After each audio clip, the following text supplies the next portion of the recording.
Okay, so a very good afternoon, everybody. This is the first day of presentations, and in this evening slot, uh, we have the semester 3 students making presentations on Indian English literature. And this literature is published during pre-independence time. Yeah. So in this session, first we will have Hirva making the presentation, which is pending from the morning session. And then we will have the presentations by, let me share a screen. So we can see the names of the presenters and the topics on which they are going to make presentations. Okay, so after Hirva, who is going to make a presentation on cultural conflict in the home and the world, we will have by Janvi on Toru Dutt's biography, Jheel on Tagore's The Home and the World, a call for a new world order, followed by Khushboo on educational philosophies of Aurobindo Ghosh. Then Mayuri will make a presentation on role of parents in education. With the connection of which text is not mentioned here. So you mention the text in which connection you are making the presentation. Nehalba will read on An Astrologer's Day and Crime and Punishment, short stories by R.K. Narayan. Nidhi will make presentation on nationalism in Tagore's novel The Home and the World. Nilay will read on To a Hero Worshipper, a poem by Sri Aurobindo. Nirav will make presentation on self versus society in the Impoverished Gift by Rabindranath Tagore. And finally, we will have Vachchalata's presentation on Karna as voice of subaltern. Okay. So let us start with the first presentation by Hirva. Yes. Hello, my name is Hirva Pandya. Today I am going to take a topic cultural conflict in home and the world. Let me share my screen.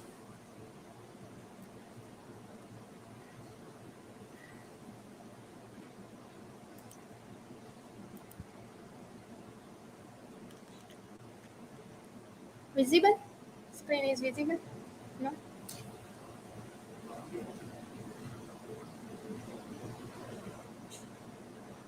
Now it's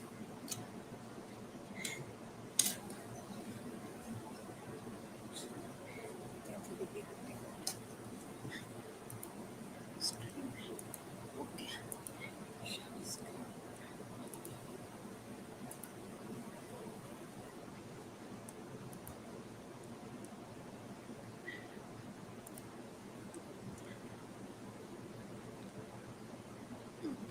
So my topic is cultural conflict in the home and the world. This is my personal information. Points to ponder about the author, about the novel, theory of cultural conflict in the home and the world, cultural conflict in Bollywood movies, cultural conflict in literary text, and conclusion, work citation. About the author was a poet, novelist, and painter. He was also cultural reformer. Born into wealthy landowning family, Tagore began his formal education at the age of 9. He was taught Sanskrit, Palestine, English, and Western philosophy. Tagore remained a more conservative Hindu while Sen drifted toward Christianity. This philosophical break between the two men eventually resulted in a schism within Brahmo Samaj in 1866. He was founder. He was he was also a member of a Brahmo Samaj. His later religious poetry was introduced to the West in Gitanjali. About the novel, The Home and the World is a 1960 novel by Rabindranath Tagore, in which it is deals with political culture And there is a three character Bimla, three major character Bimla, Nikhilesh, Bimla and Sandeep. Bimla falls to prey to the charms of Sandeep, a revolutionary proponent of the Swadeshi movement. Sandeep is Sandeep moves in with Nikhil and Bimla, even though he disagrees with the more moderate, albeit progressive views of Nikhil. Bimla comes to recognize Sandeep's manipulative ways and seeks to break from his influence and reconcile with her husband. Or we can say that Bimla became manipulation tool for Sandeep. Theory of cultural conflict. There I have taken the reference of Selin, in which Selin book uh, cultural conflict and crime, in which he is clarified the cultural conflict theory. According to him, the root cause of the crime is based upon various values and beliefs. For what is acceptable behavior, the clash of these two values and beliefs result in a crime. Furthermore, since crime constitutes a violation of law, the criminal act is simply a clash over what is the acceptable behavior. In short, this is a cultural. This work is about the cultural clash, cultural conflict in the home and the world. In the culture, in the home in the world, there is cultural conflict between traditional and modern, where we can say that Sandeep is a traditional one and Nikhil is a modern one. The significant scene of threshold scene, it is present the modernity of Nikhil, and the Swadeshi movement, it represents that Sandeep is a traditional one. In the novel, Tagore has shown East-West counter through Bimla's indecisiveness, who is torn between the two cultures, the traditional Indian culture and the Western culture or the modern culture. The two contradictory nature of Bimla are apparent in the novel. Accordingly, Bimla's trait as the typical Indian housewife is revealed through her calm and composed nature at the initial stage. Here a dialogue of Bimla that present traditional Bengali woman.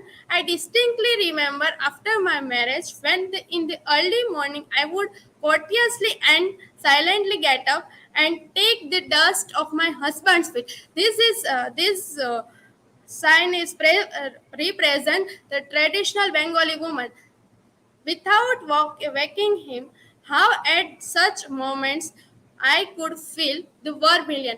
Vermilion also represents the traditionality in Bimla, mark upon my forehead shining out like the morning star. Mulkraj Anand has rightly said that penetrated the delicate sensibility of an Indian woman by daring to evoke the viscerous impulse of Bimla in the home and the world. Cultural conflict in Bollywood movies. In the several movies, there are cultural conflict. Here, I take two states as a cultural conflict or cultural clash. There is a two cross culture. There are two. Both of them Indian cultures are there. So we can say Indian culture versus Indian culture. There are cross-culture marriage. The author skillfully portrays the real picture of contemporary Indian society, drawing on some typical middle-class sensibility of the present day. Multicultural conflicts between two different civilizations and difficulties of modern generation faced with modern generation. In the novel Two States, there is protagonist Krish and Ananya, where the Krish is belongs to Punjabi family and Ananya is belong to South Indian family. There is one dialogue in the movie that the parents of Krish said that South Indians doesn't know how to control their own daughters, and they are also referring the Sri Devi and Hema Malini as they were South Indian. In the novel Two States, Chetan Bhagan represents the realistic pictures and cultural difference of contemporary Indian society by portraying specially the middle class sensitivity in the present time. The cultural contest between two different civilizations and disagreement of a modern generation, while follows all tradition, ritual, and social setup with the perspective of modern sensibility. Cultural conflict in a literary text. There is one literary text namesake. In the namesake, there is also cultural conflict because the protagonist named Gogol, the name was Russian, but his native land is India, and he was living in America. The story begins with the Indian Bengali couple Ashok and Ashima who were shifted in America. The characters in the novel suffer from cultural clash as well as identity crisis. All these characters are neither fully Indian nor fully American. Instead, they exist somewhere in between these two worlds. Even when we observe the name, here first I said even when we observe the name of the protagonist Gogol, I said it, it is a Russian name. He is from India, migrate America, so there is cultural conflict between identity. It raises question of identity. The central protagonist, the Gogol, acts as a link between two widely cultures. Conclusion.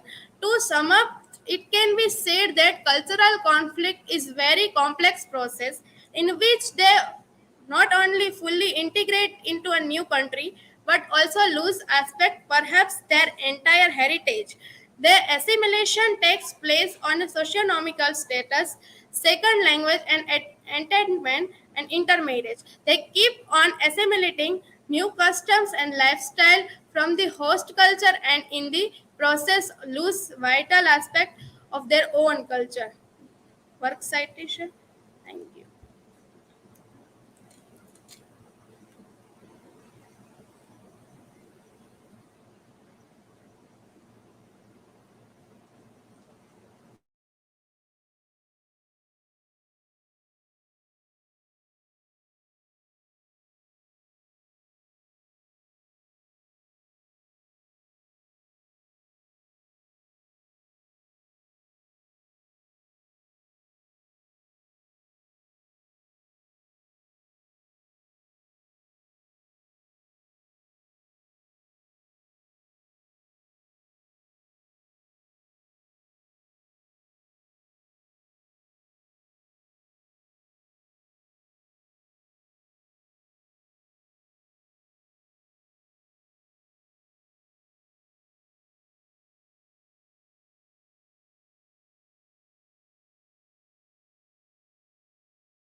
visible?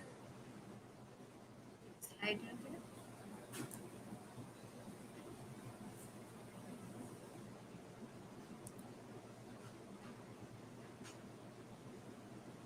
Now,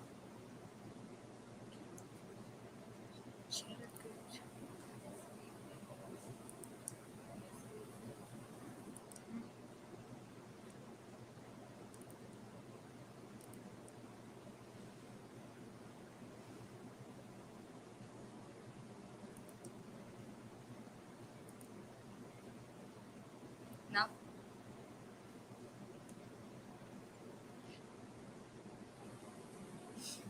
The Toru family, renowned from the astrology, progress, westernized outlook and literary learning, was a gifted product of the cultural renaissance of mid 19th century Bengal.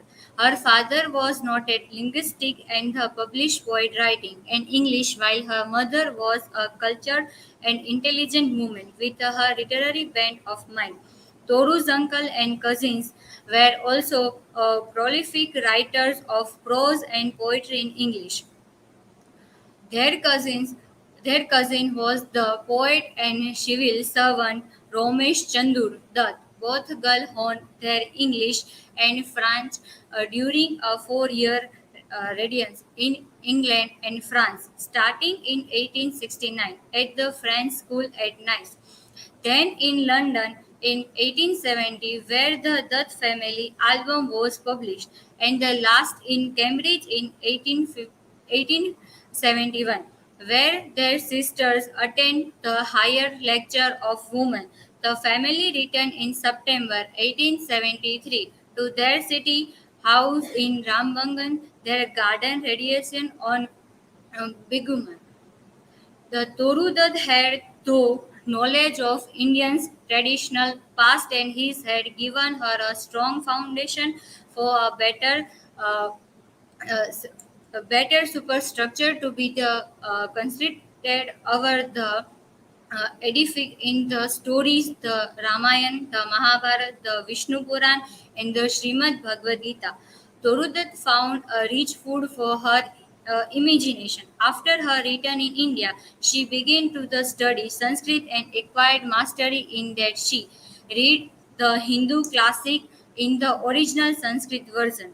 She brought out her second volume under the title of Ancient Ballads and Legends of Hindustan, the with an introduction by Edmund Goes, who considered it Toru's chief legacy of poetry.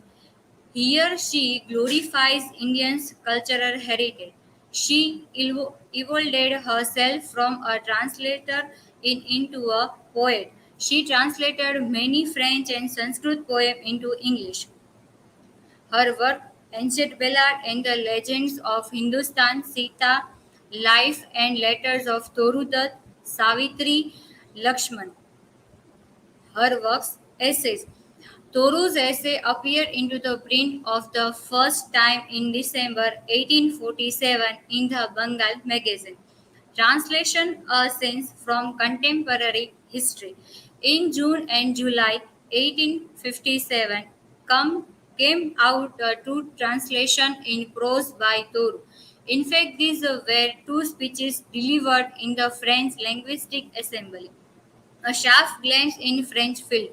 In March 1856, Toru thus published a sharp glance in French field in consolidated translation of 165 poems. Toru's book was popular that within a few months of its publication, a second edition of it was printed. Another is Pinka or the Young Spanish Maiden. It was the unfinished romance published after Toru's death. Vinka was the published in the Bengal magazine between January and April 1878 as a serial. Lay General the Medical Davies, it was a finished novel by Toru. Letters. Toru's letters were published in 1921 under the title The Life of and letters. The Toru had written 53 letters. Only her British friend named Mary Martin. Another Indian writing is the Ancient Ballad and Legends of Hindustan. He was written and he was published in 8082 after her death. There are the nine ballads or legends in it. They are based on Indian myths and legends or goddesses. The first thing the streak has about the poetics in her anxiety for the presentation and the interpretation of Hindu myths and legends, and the expand of remolitation of the Hindu view of life. Though as a Christian by faith, a snob in French and English culture, she was at heart a true Indian, and she heard the story of Hindu epics and Puran. The story of the mystery and miracles from her parents and her ancient ballads and legends at Hindustan hold a mirror of the soul of India and breathe. The Edmund was a point of Vedic solemnity and simplicity of temper. The stories of Savitri, Lakshman, Bhutto, Prahlad, etc. are not made tales. The Nurisidlan blood are instead with the great moral value. E.F. Orton appreciated her creative and imaginative power and her almost faithful technical Toru craftsmanship in verse is beautifully both the ancient ballad and legendary of Hindustan. The first Savitri. The Savitri deal with the immortal legend of Satyavan's death and his wife access to the getting his husband and his the poem is the ambitions and the volume of the true love and the death. Lakshman, the Lakshman poem was the Aranya Khan. Jogadhya Uma, he is the deal with the original Indian legend and is the goddesses appear to the daughter of the priest and the temple of kingdom. The royal aesthetic and Hind is the deal with of the king of Ramayan, king of the Bharat and the sacrifice Bharat and who rules of behalf the Rams and his sleepers Dhruva. The Dhruva deal with the shine spirit and the forever the sky of famous of Dhruv Tara. Booth. The wood deal with the Eklavya story and Arjun and Eklavya archery. Sindhu deal with with the Shravana Kumar and his blind parents curse of Dashrath Prahlad. The Prahlad devote the child and who saved by Lord Vishnu of Narsimha avatar, killing by cruel king and his Prahlad father Hiranyakashipu. The Sita is poem was the Valmiki heritage, and another is the work. The most popular among them are two poems: the Lotus and our Kirina's trees, the Lakshmana poem. In poem like Lakshman, we find the translator growing into the poet, and he poem the Aranya Kand to the Ramayan, and he poem based on and jungle, and he is Lakshman.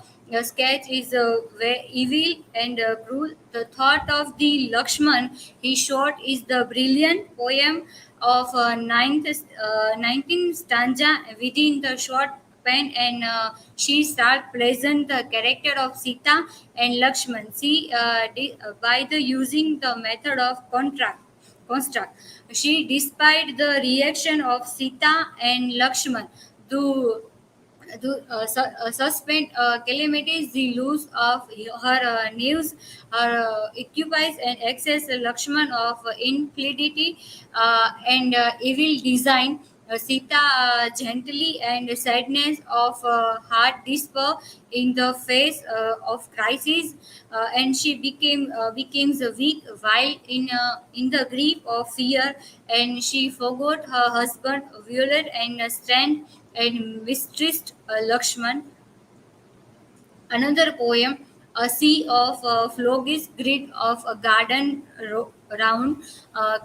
Christmas, Lakshman, love came the florer asking for a flower. Moses, my vacation, our Christmas tree, sonnet, the broken bell, the death of wolf, the rated of Moscow, the sleep of Condor, the shower, the young captive. And another, the K.R. Srinivasan Iyengar has rightly observed that Toru's feelings is right, the feelings for the word and incapable, and here I and ear way alike turn for the poetic description and dialogue. Among her, the shorter poem, uh, Kringless Tree can claim its place with the great and immortal poem in the with full range of English language by virtue of the structure, beauty, rich and subtle, and metaphorical design. This is my work cited. Thank you.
Uh, Torudat Lakshmana poem Aranyagan in by the Sita, Ram, and Lakshman described in poem. Uh, uh, Ram was kill his golden deer marriage, and marriage in his run away the deer. So the Ram boys, so the Sita listen and the to tell the Lakshman to save her brother life, and Lakshman told no. So she agree with Lakshman, and uh, he's tone his Lakshman, so save your brother. And Valmiki Ramayan, this can't not to describe the Toru that poem.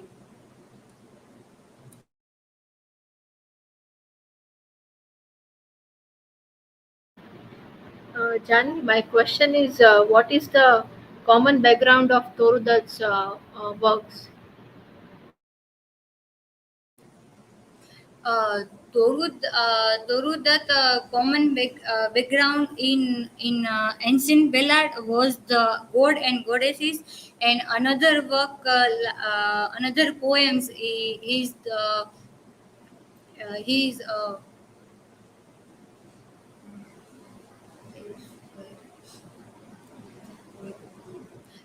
most of poem he's written in French and English to the most of poem the culture of French and English, and after he came India to write another works is Indian culture.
Good afternoon, everyone. Myself Zil Barad, and my first presentation in the season 3 of the presentation is on the on the Rabindranath Tagore's novel *The Home and the World*, and the title is *A Call for a New World Order*.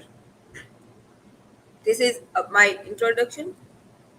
Beginning with Rabindranath Tagore was a Bengali polymath. He has reshaped the Bengali literature and music as well as Indian art and gave a modernism to the work. He is the first non European and the first lyricist to win a Nobel Prize in 1913, and he is known as the Bard of Bengal. About the Home and the World. Home and the World was originally written in Bengali by Rabindranath Tagore in 1916 with a name or title of Ghare Baire, which was translated by his nephew Surendranath Tagore in 1919 with the title The Home and the World. This novel is illustrating the battle between the ideas of Western culture and the revolution against Western culture. In a way, this novel is a battle between the two ideologies of Tagore himself. It is set in the 20th century. The background of the novel is a political background is a Swadeshi movement, which was the response of a partition of the Bengal by Viceroy Lord Curzon in 1905. The three main characters of the novel are Nikhilesh, Bimla, and Sandeep. Nikhilesh is the one who believes in freedom and thinks that everyone should have a freedom to make their own choice. He is rational, educated, and belongs to an aristocratic family and opposes violence. While Sandeep is the one who has a traditional mindset and wants to follow one dimensional mindset and wants to follow one path which is decided by him.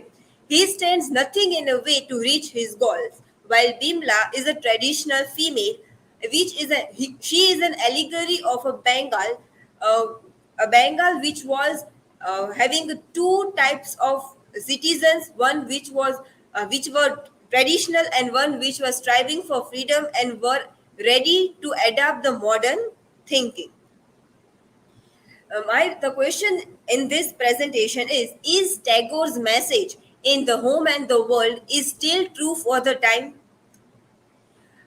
Beginning with the lines of a Tagore in the poem "The Setting of the Century," he is concerned for the blindness people is having towards the nation.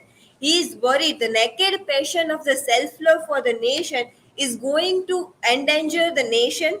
He is against the mass action, nationalism, and the modern nation state. In The Home and the World, Tagore is viewing these ideas only the dangers of political extremism.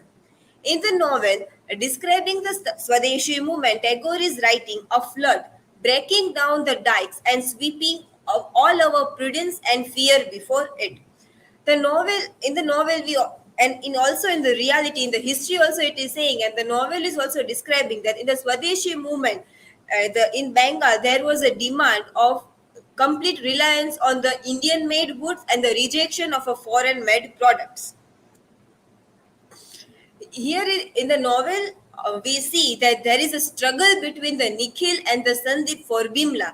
Allegorically, we can see that the Nikhil's ideology, that is alter ego of Tagore, that is everyone should have a freedom of choice, and Sandeep, who wants traditionality in the Bengal, and the Bimla is allegory of Bengal. And this battle for the future of the Bengal and in the character for the future or a character of a Bimla is seen. Nikhil and Sandeep both are sharing same ideologies, that is freedom for oppression, but their methods are different. Nikhil is believing in freedom of choice, while Sandeep is believing to impose the truth. Here, as Bimla was firstly seduced by the concept or the idea or a notion which Sandeep was having about the Swadeshi movement, but later she realized that it was an idea which was tying or bounding the society. The people had no freedom of their own in Sandeep's ideology. Here discussing about the Nikhil was an enlightened humanist. He was humanist, while the Sandeep can be called as a nationalist. Nikhil also believed in a Swadeshi movement in the beginning, but knowing to the outer world, he realized that everyone should have their own choices and freedom of choice. There is also a dialogue of Nikhil. To tyrannize for a country, he says, is to tyrannize over the country. In imposing the truth, we don't get an idea that when we start dictating others.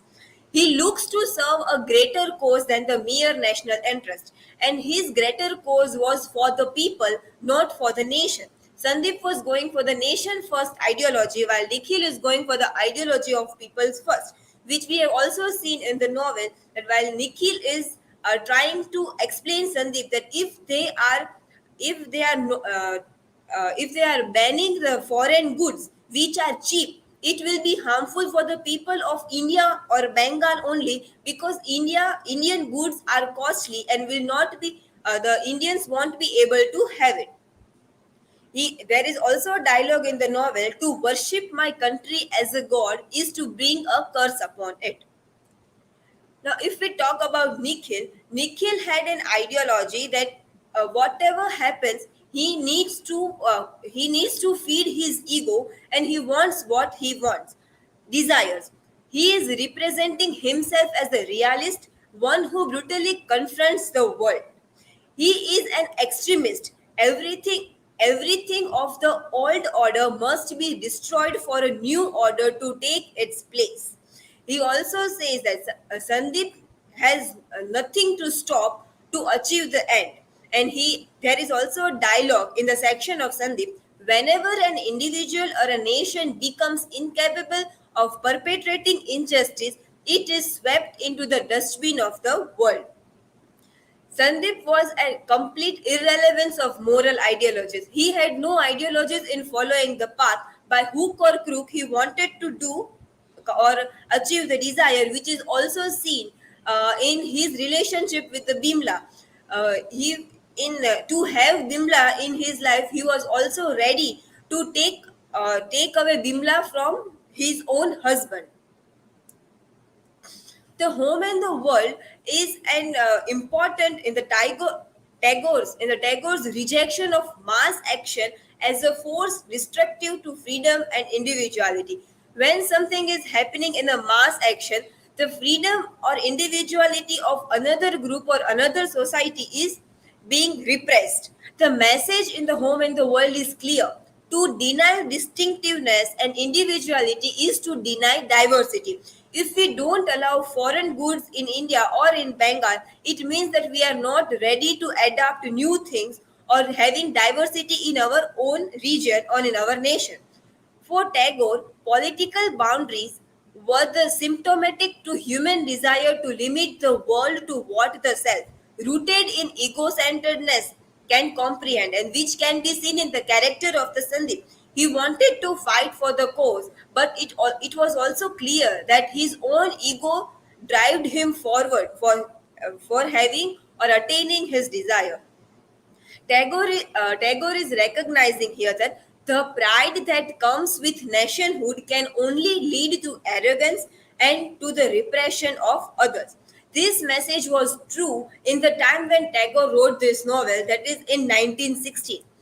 But if we see in today's time, what are we doing? Are we playing a character of Sandeep or Nikhilesh? Today we are the cinema or a Bollywood, which is for the purpose of entertainment. We are boycotting the films like Lal Singh Chadda on the grounds of nationalism and India's daughter, which is a mere reality of India. The reason behind boycotting is that we are not ready to see our nation in the with the some like negative lens. In spite we know the nation is having a some every nation has something which is not good and can be considered bad, but we are not ready to face that reality, that what our nation is having, and not allowing others to see that reality.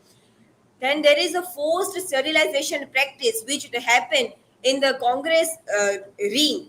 That reference is also taken in Rushdie's Midnight Children. The main reason they gave for the sterilization was that increasing population. So here we see the ideology of Sandeep by hook or crook. they want they want to attain something, that they want to reduce the population of India, and in their arrogance they are repressing other poor people who are forced to have sterile. Then recently we had a dialogue or a phrase from our PM, that is Harvard versus hard work. We know that in the education system of Gujarat or education of system of India, we can't get a outcome or a education what Harvard University is giving. But then we are we are giving priority to hard work. So we are not ready to face or question our education system. Instead, we are going for another path, that is, we should follow the hard work. The other two examples are the construction of the dam. For the development of the nation, for the development of the region, we are going for the construction of the dam. But what about the people who have to migrate from the around region? And what about the aquatic life which are being disturbed due to the construction of the dam? Here again, we for the development of the nation, showing our nation being a superior or completing the arrogance of a political authority, the another other part of the society which are poor or which are repressed are not take considered. This so here through these examples I would say that yes, the message with the home and the world is giving, the pride that comes with nationhood can only lead to arrogance and to the repression of others is also true in our time. These are my citations. Thank you.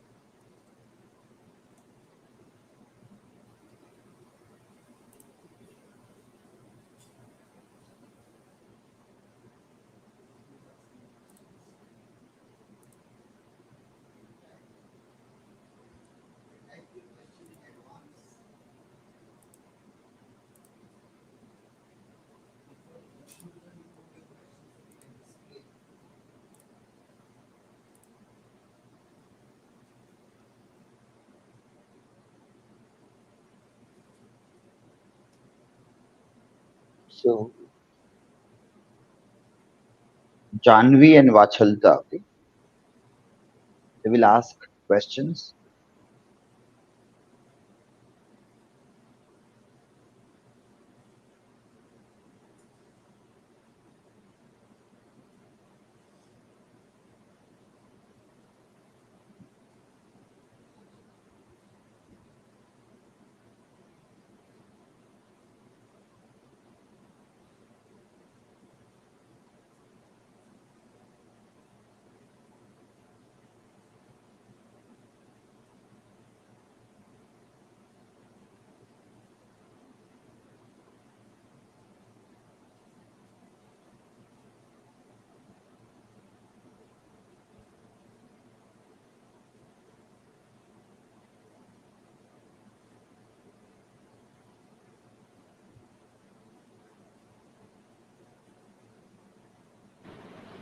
Jheel, my question is, where would Bimla stand in this previous time, according to the novel? If we are seeing that the ideology which was shared by Nikhil and Sandeep is still prevalent in today's time also, and we would agree that Bimla is also, which is allegory, who is allegory of Bengal.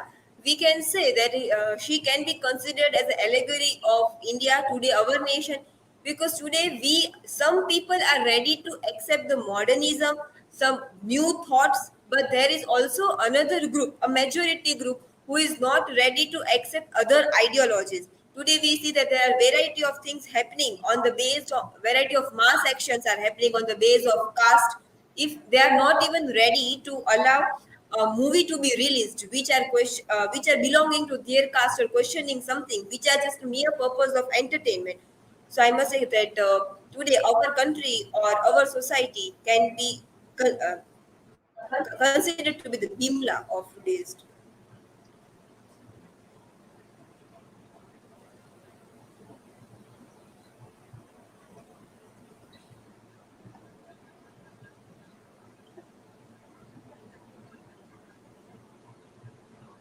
Yes. Next question.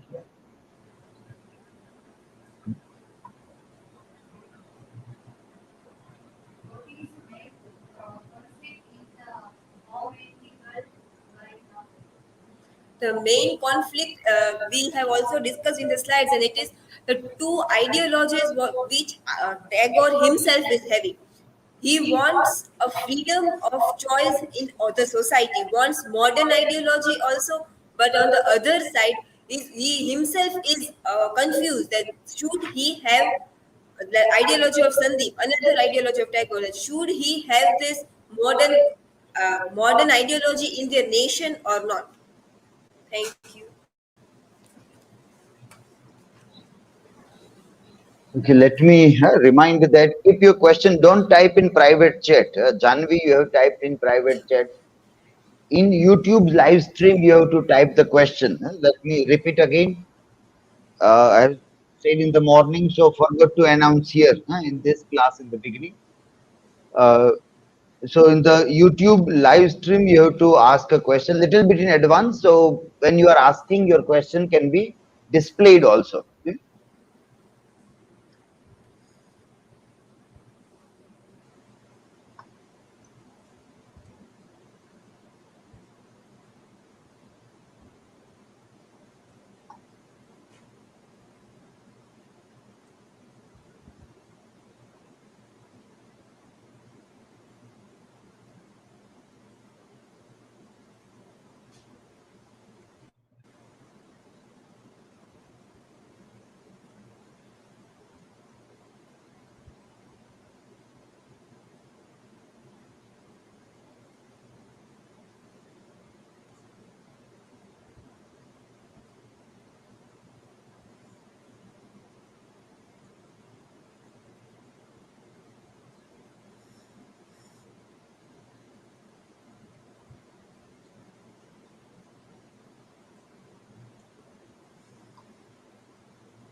Good afternoon, all.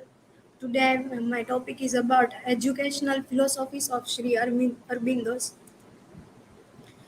Uh, Sri Arbi, this is a quote of Sri Aurobindo's. Education is helping the growing soul to draw out that is in itself. This is the biography of Aurobindo's. He was born in Calcutta on he born in Calcutta on 15th August in 1872. At the age of 7, went to England and lived there for 14 years. Uh, le- he he knows Latin, Greek, French, German, Italian, and Spanish language. He was brilliant in study, and he passed ICS, and he returned to 1893 and joined Baroda College as a lecturer. He learned Sanskrit, Marathi, Gujarati, and Bengali.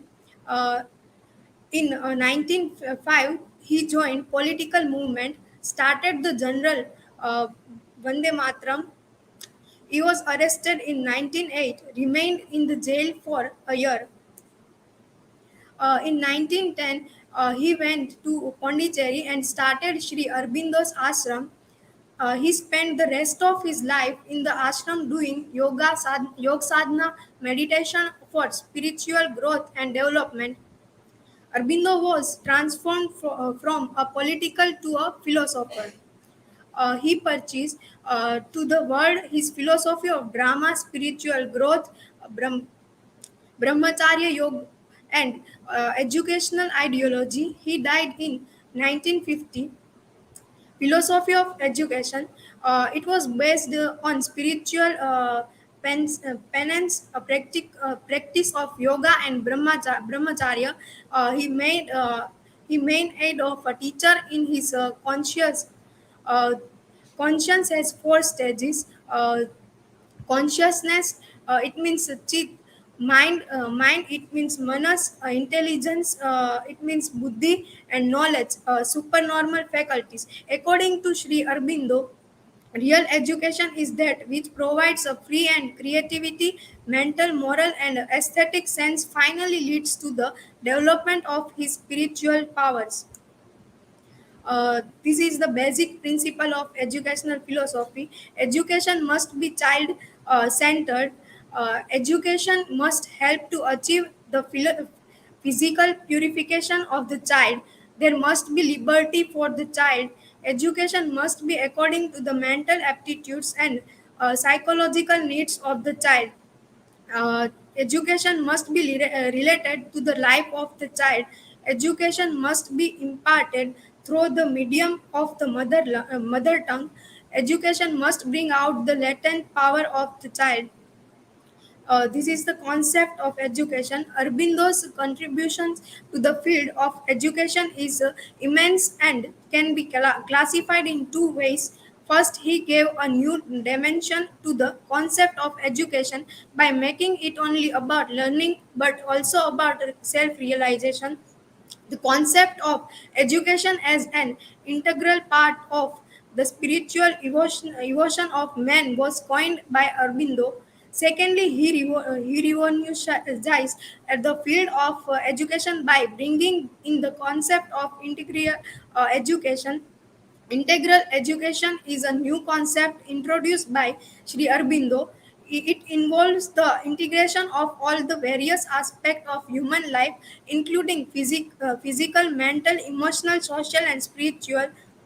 He wrote that integral education is the development of the whole man in the context of the whole universe. uh, Aims of education. First is physical development and purity. It was to achieve complete physical and pure development of a child. They are the two bases of on which the edifice of spiritual development is built. Second is development of sense. And development of sense to train all the sense, namely hearing, speaking, and listening, touching, smelling, and tasting. This sense can be fully trained, then nerve, chitta and manas are pure.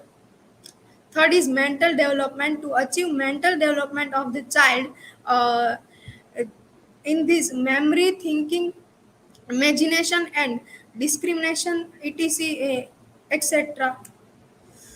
Fourth is development of morality. Without moral and emotional development, uh, mental development becomes harmful to human progress.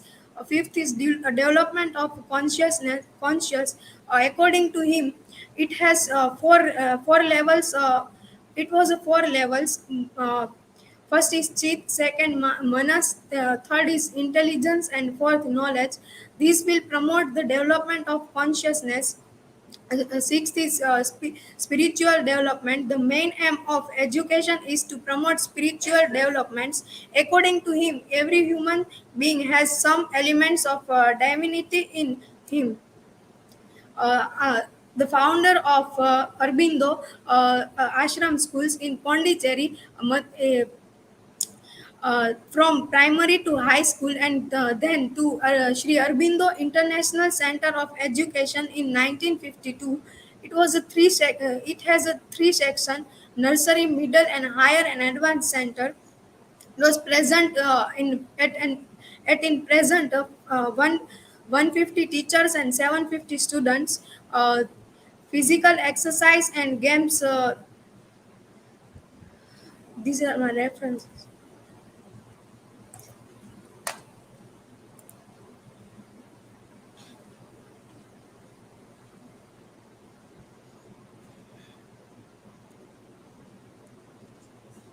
My question is, what are your views on today's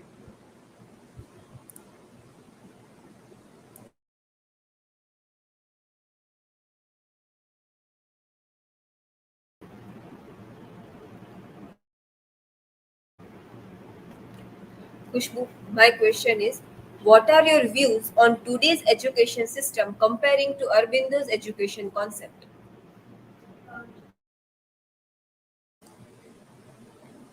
Aurobindo education concept, uh, it was based in spiritual and spiritual and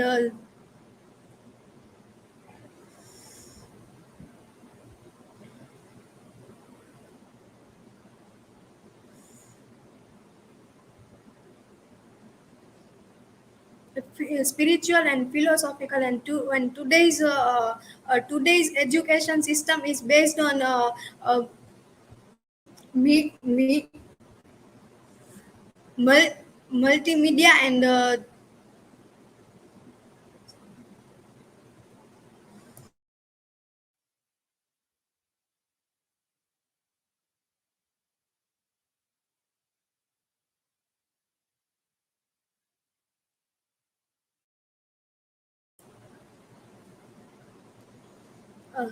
spiritual thoughts are education and philosophy.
Hello, myself Mayuri Pandya, and this is our semester third presentation.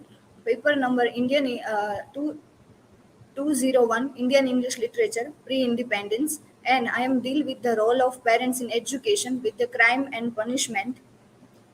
Introduction of author Rashipuram Krishna Swami Narayan was an Indian author, and he wrote many short stories. This is the summary of short story Crime and Punishment. This is the humorous story. One teacher and his pupil, he was blackmailing his teacher for beaten him, and his parents treated him like an angel of his family. And I am showing that how overparenting effect on that child's career, and how parents become parents play a vital role in education in their child.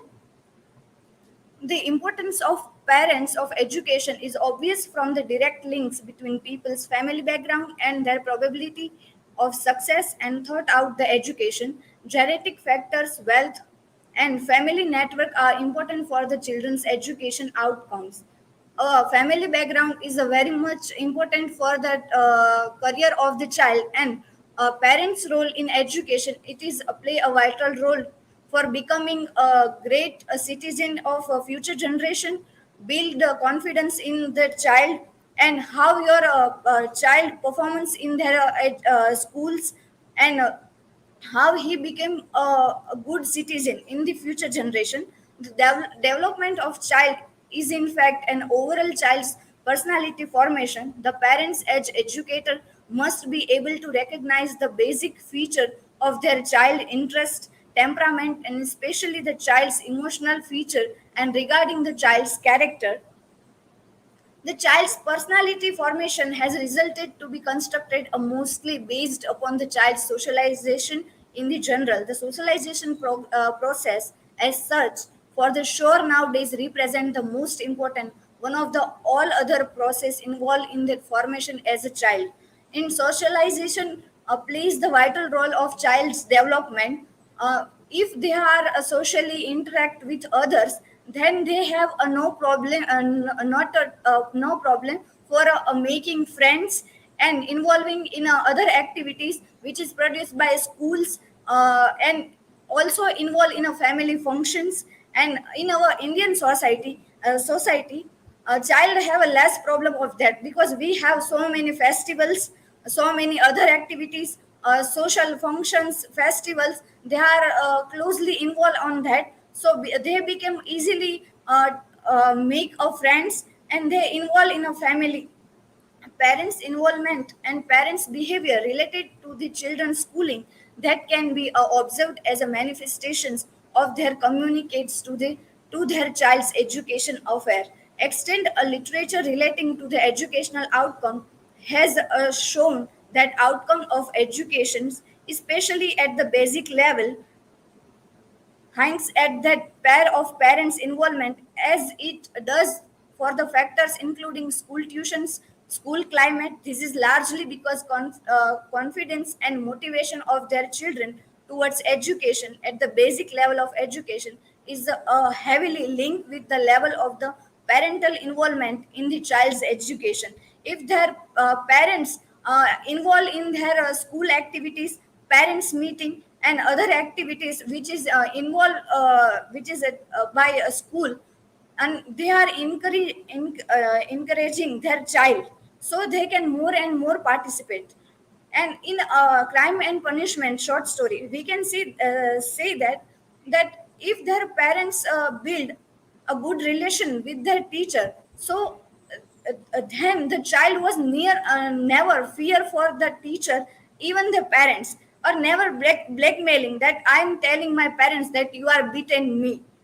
And he was not purposely tell the wrong answer, because their parents involvement in their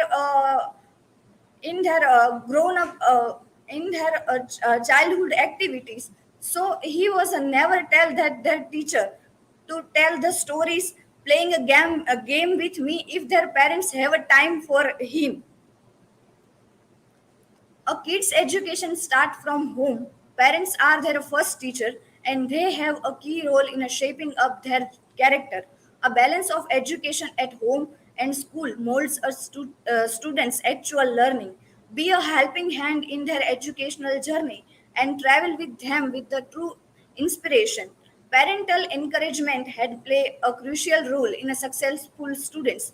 Their role is not limited to home, but involved in a school activities too. There are a 20 ways parents played a role in the education of their children. First, be a role model. Kids would be easily inspired by what their parents do. If you are the role model of your child, they become more and more encouraging in various activities. Read together. If you are reading with your child, you telling them stories, you sharing the experience of literary text which you read. Overseas child's activity, it is important to have an eye on your child's activity in a school and home. Their general habits are closely linked how they performed in their studies, so give a timely advice to correct any abnormal behavior right from the childhood days and inspire them to be a good citizen, because nowadays child is a future generation. No overscheduling.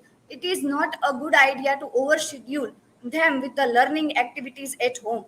A 5 to 6 or at school, then tuition, then if they are come to home and you again that start that finish first your homework, finish first your homework. This is the over parenting or over en- engaging your child with the studies.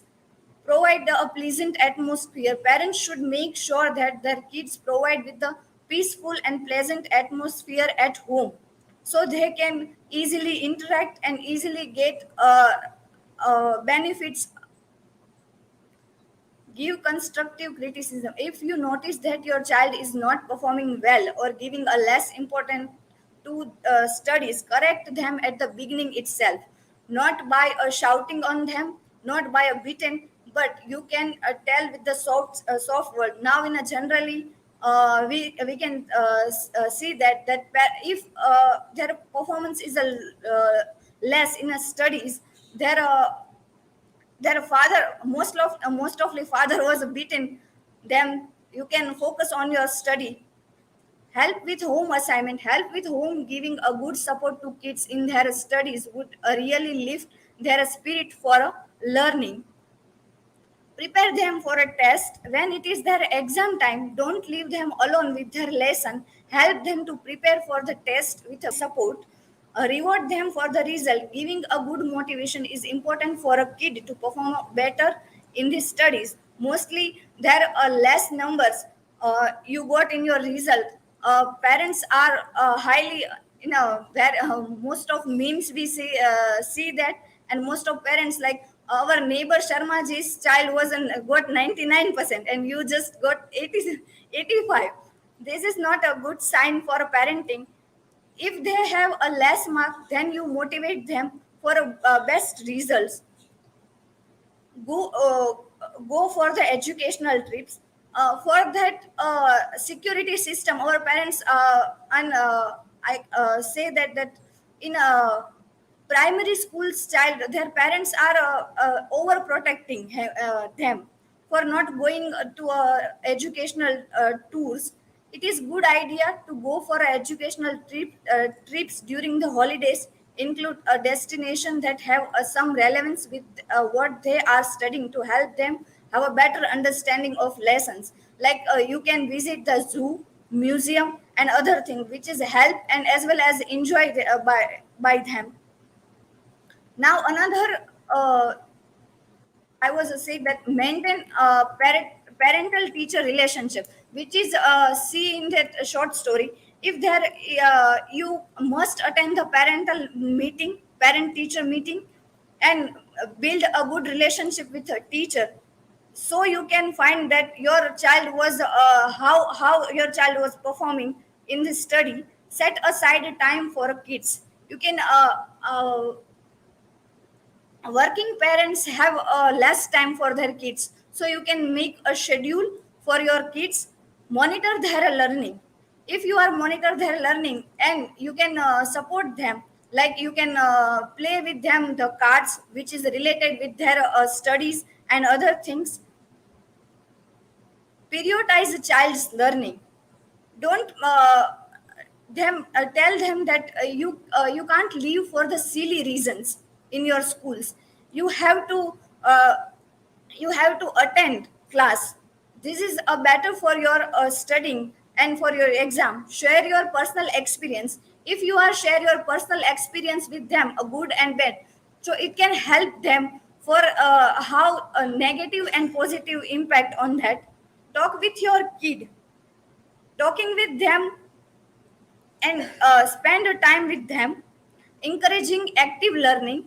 You can there a friend circle and neighbor kids, you can give them activate a learning, help them to relax in a holidays and other things. You can help them to relax because of heavy burden of education. They can feel the relax. Be a good friend of your kid. If you are a good friend of your kids, then they are sharing the things with you. Now we see the one video which is from the TED, how overparenting spoil the kids' future.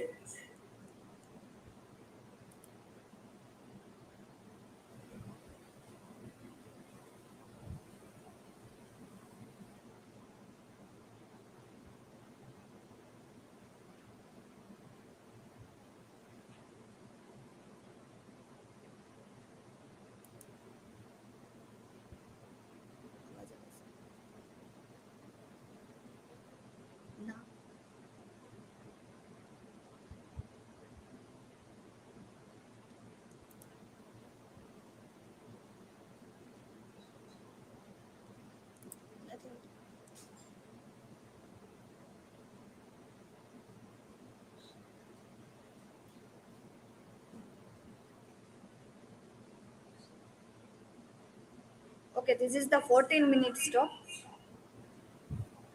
And just give the brief introduction of this talk.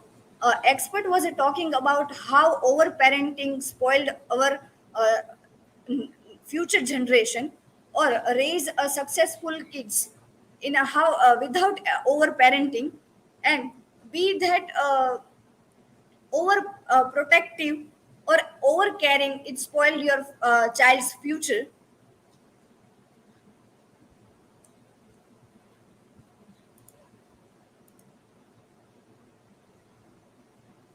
Now, a helicopter parenting, a parents who is closely involved with their children's life and tries to control it too much, especially their child's education.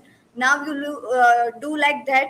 You do like that, and mostly one thing was I tell that they are pretending like that if I am fail in my life, that you become a more and more successful.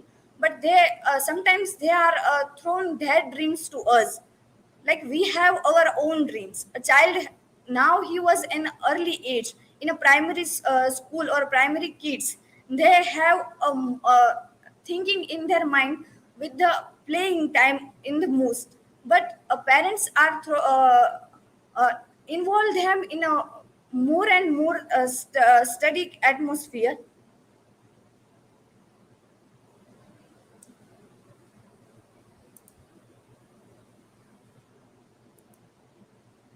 My citation, and thank you.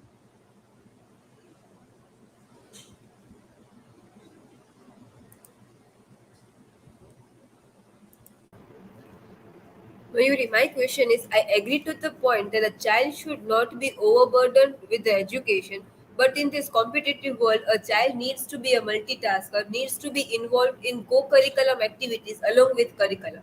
So what are your views on this? Yes, you are right that in a multitasker or in this competitive world, they have to be in the race. and if they are not fast, then they are lose their dreams. But if parents are heavily burdened on them that no, you should do that, but they have their own dreams, and extracurriculum activity also help them to build their characters and help to recognize their which way they can choose. Like they are in a interested in a gaming, video gaming, that this is the new future of nowadays generation. If they are involved on that, they make also future on that.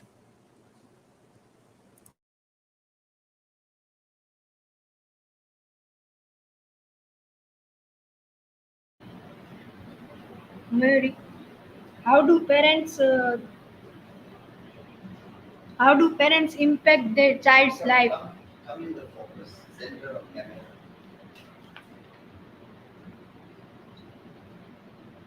How do parents impact their child's life? I am giving the example of Sharmaji. It is the impact of child's life that you have to do like our neighbor's child have the 99%, then you have to do the 99%. And there are more and more that you study, like you love the arts, but your parents should be that you are the engineer, you have to be an engineer, that they are uh, heavily that you take the science but you love the arts. This is the impact of the child's in primary school students, that they have more activate in the activities or playing time, but they have parents are force them to study.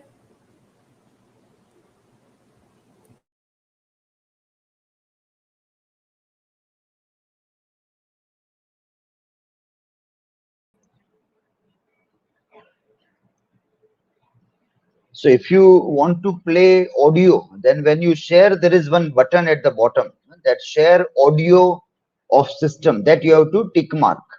Then only the audio will be listened. Without that, you cannot share the audio. So if you're planning to share a video in your PPT, then while sharing the screen, you have to be careful about it.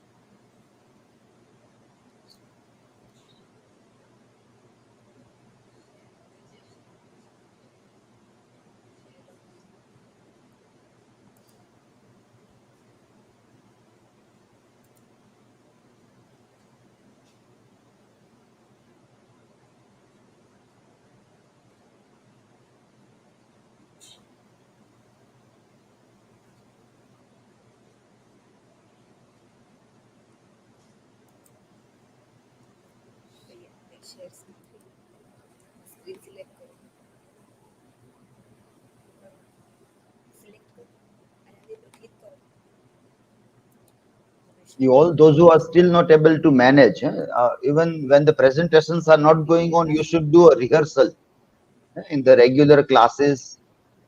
Also, like running this StreamYard, you have to do a rehearsal. But students like Nehal might not be coming also regularly, so they don't know how to do rehearsal also. So you have to be present. That is very important thing.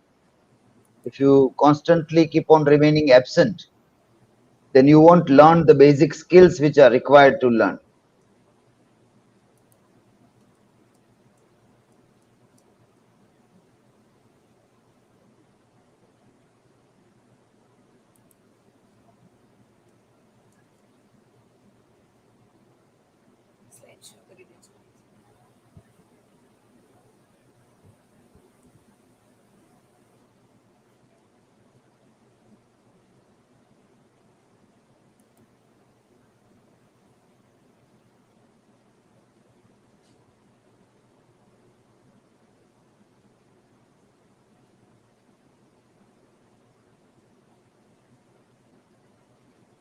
Good afternoon, everyone. My name is Nehalba Gohil.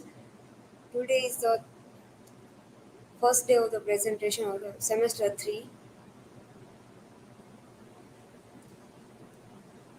R.K. Narayan. Rasipuram Krishna Swami Ayyar Narayan Swami was born 10th October 1906 in Madras and died 13 May 2001 in Chennai. He was an Indian writer known for his work set in the fictional South Indian town of Malgudi. He was the leading author of early Indian literature in English along with Mulk Raj Anand and Raja Rao. His occupation was a writer. His genre was fiction, mythology, and non-fiction. He was the member of Parliament Rajya Sabha. His main works, Swami and Friends, The Bachelor of Arts, The Dark Rooms, The English Teachers, The Financial Expert, Waiting for the Mahatma, The Guide, Grandmother Tale, About Story, An Astrologer's Day is a thriller suspense short story by author R.K. Narayan. While it had been published earlier, it was the true story of Narayan's fourth collection of short stories published in 1970 1947 by Indian Thoughts Publication. It was the first chapter of the world famous collection of the story Malgudi's Days, which was later telecast on television in 2006. Theme found in an astrologer's day recur frequently thoughts Narayan works. The story was adapted into a 2019 Kannada movie. Description of an astrologer's day. The story begins with a description of the astrologer is the central character in the story. His appearance, his clothes, and all the material he used to play with trade are described. The astrologer who is the not given a name come across as a type one of the many street wonder in the Indian who is sit under the shade of a tree or a temporary shade and sell anything from vegetables to newspaper. Main characters of Guru Nayak. Guru Nayak is introduced merely as a aggressive stranger who is the immediately skeptical of the astrologers and his supposed wisdom.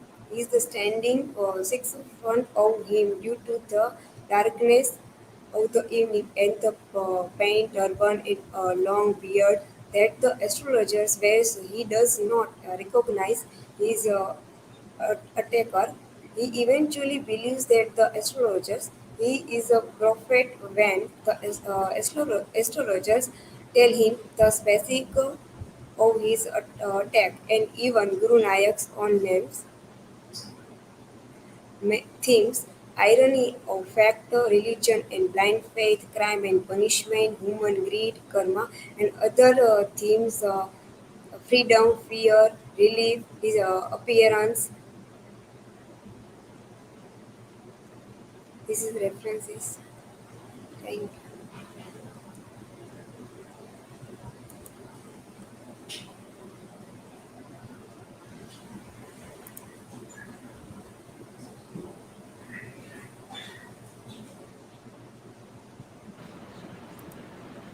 Nehal,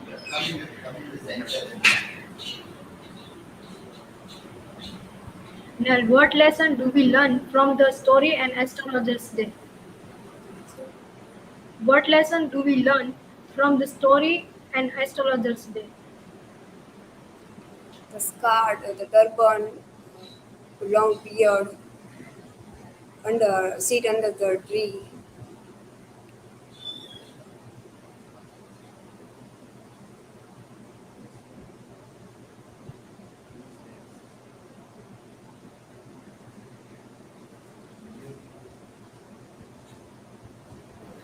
Nehal, can you find relevance of these stories in present time?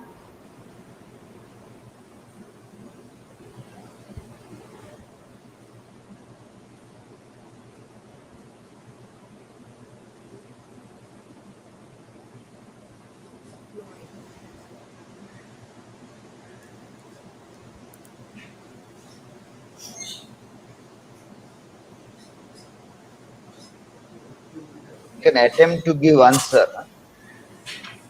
Without answering, you sit down. This is not fair, and this all things are going live.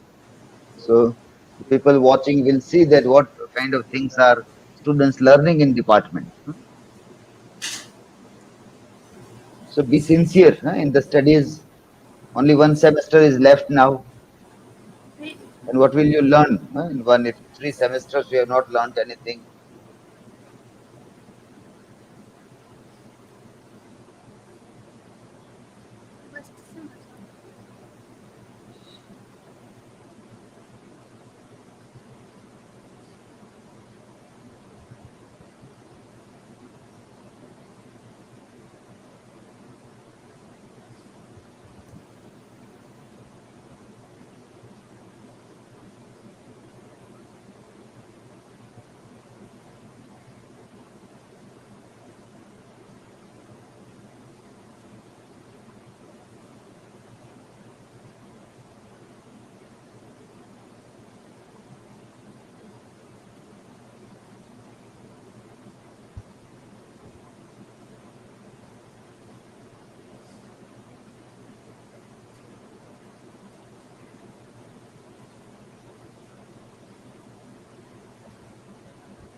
So this is your third season, and yet still you are struggling in the basic technological skills about how to handle a device to share a PPT.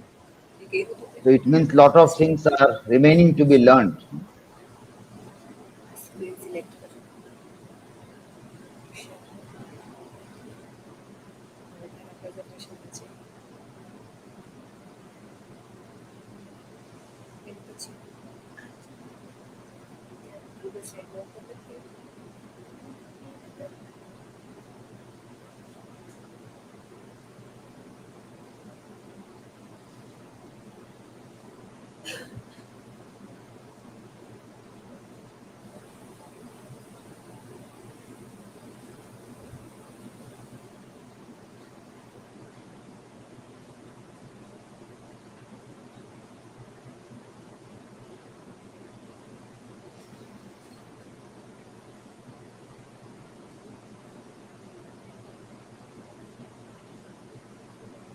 It's visible. Hello everyone. Today is the first day of our practice.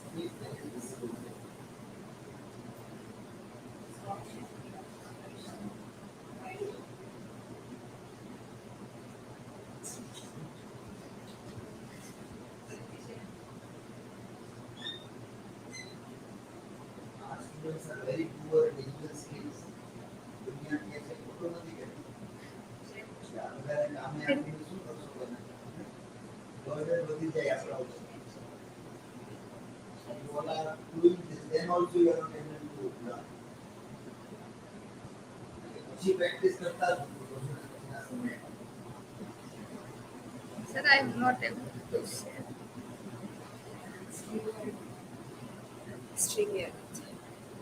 Screen share करते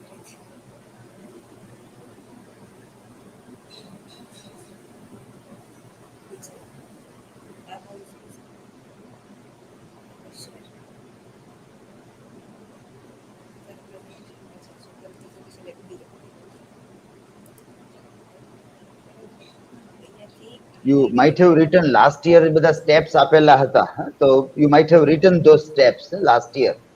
તો આ શરૂ થતું હોય પેલા 1 કલાક બેસીને બધું વિચારવું પડે. We have to visualize everything. What you are going to do જો ગઈકાલ સાંજે કે સવારે વિઝ્યુલાઇઝેશન કરી લીધું હોય તો બધા જ સ્ટેપ્સ યાદ આવી જાય.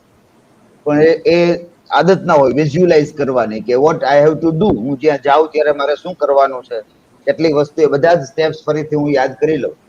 ને I have written somewhere in my book, let me refer that and see all the steps. Then it is not a problem. You just have to visualize. If you come blank minded, then you won't be able to do. You have to think of this. So change the habits of doing the things. Without that, it will not work. And this is for everybody, and not for only one student, but for everybody. You can start now.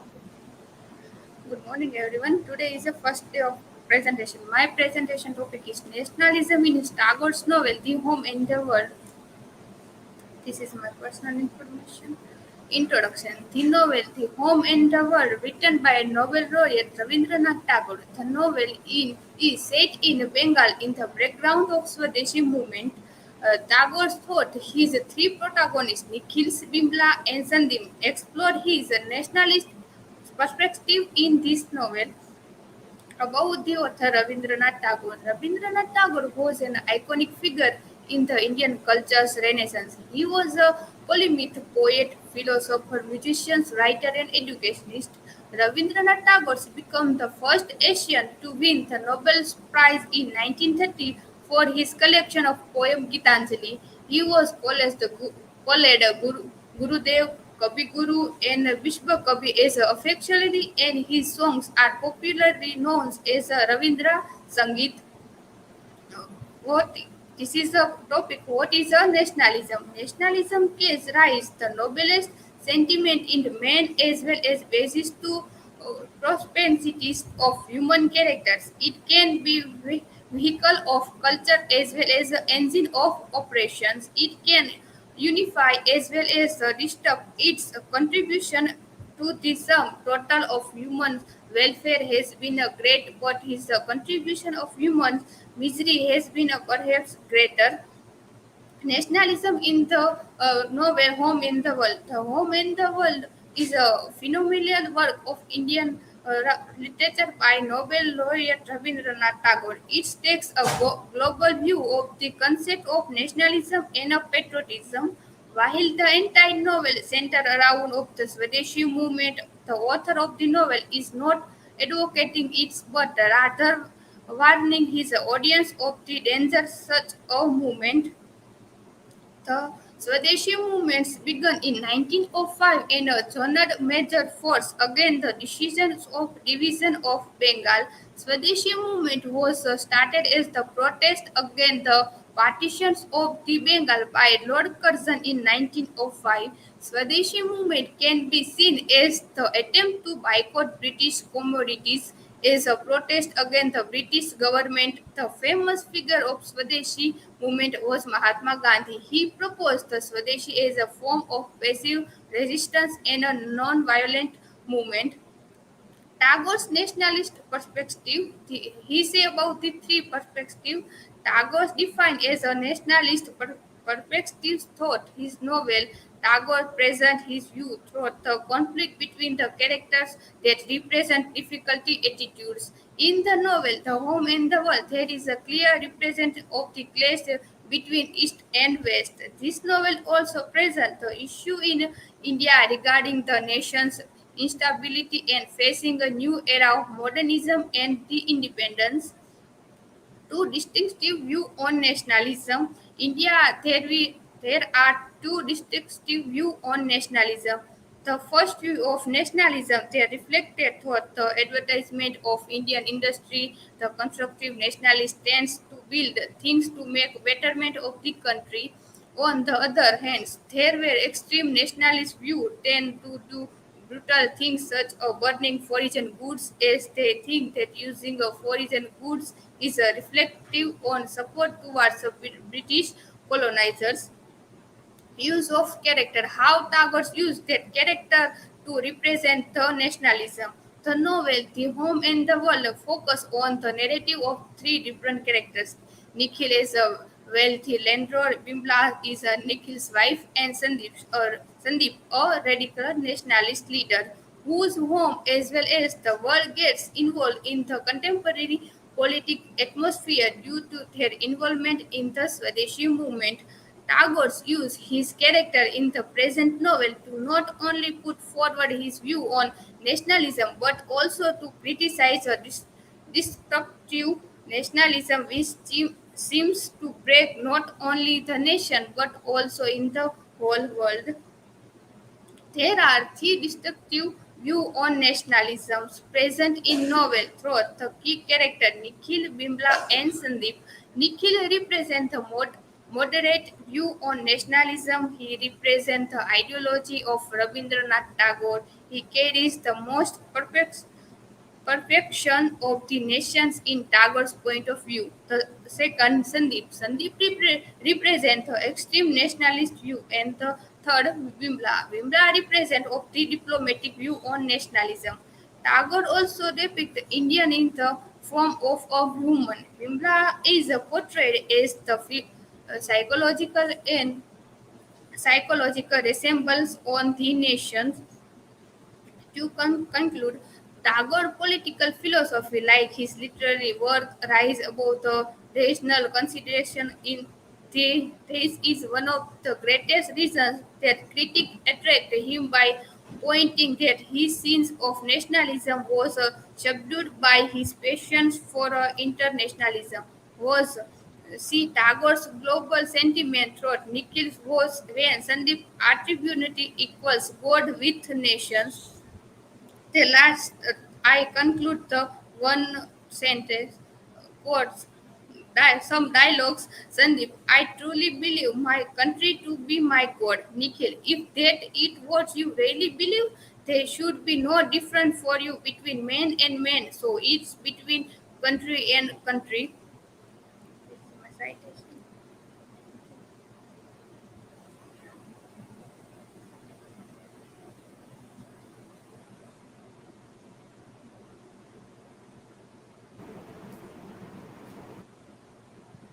Nidhi, who is the founder of Swadeshi movement?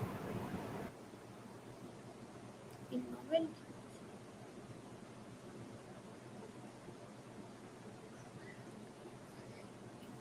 in who founder of this Swadeshi movement is Mahatma Gandhi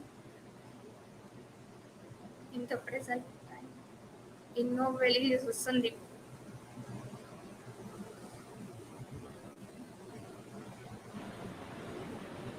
Nidhi, what is the main conflict? What is the main conflict in home and the world?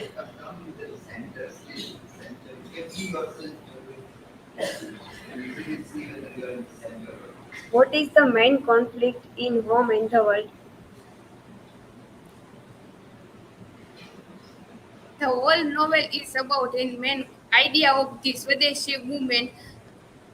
The main conflict was the Swadeshi movement and the characters represent of their own way.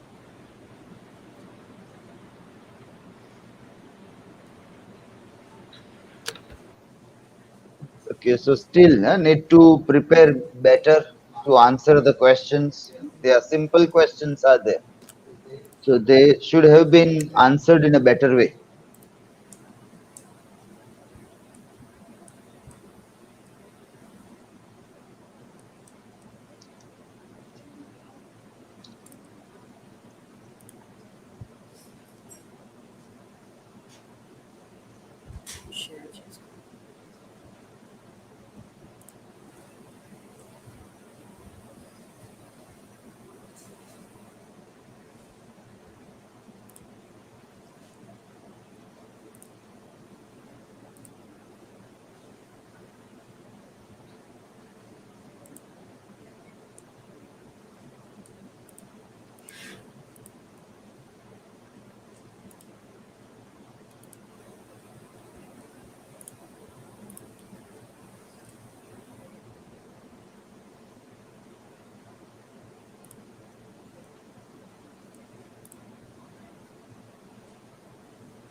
Hello, my name is Nilay Rathod. And today I'm going to present on To a Hero Worshipper, a poem by Sri Aurobindo. I'm sharing the screen.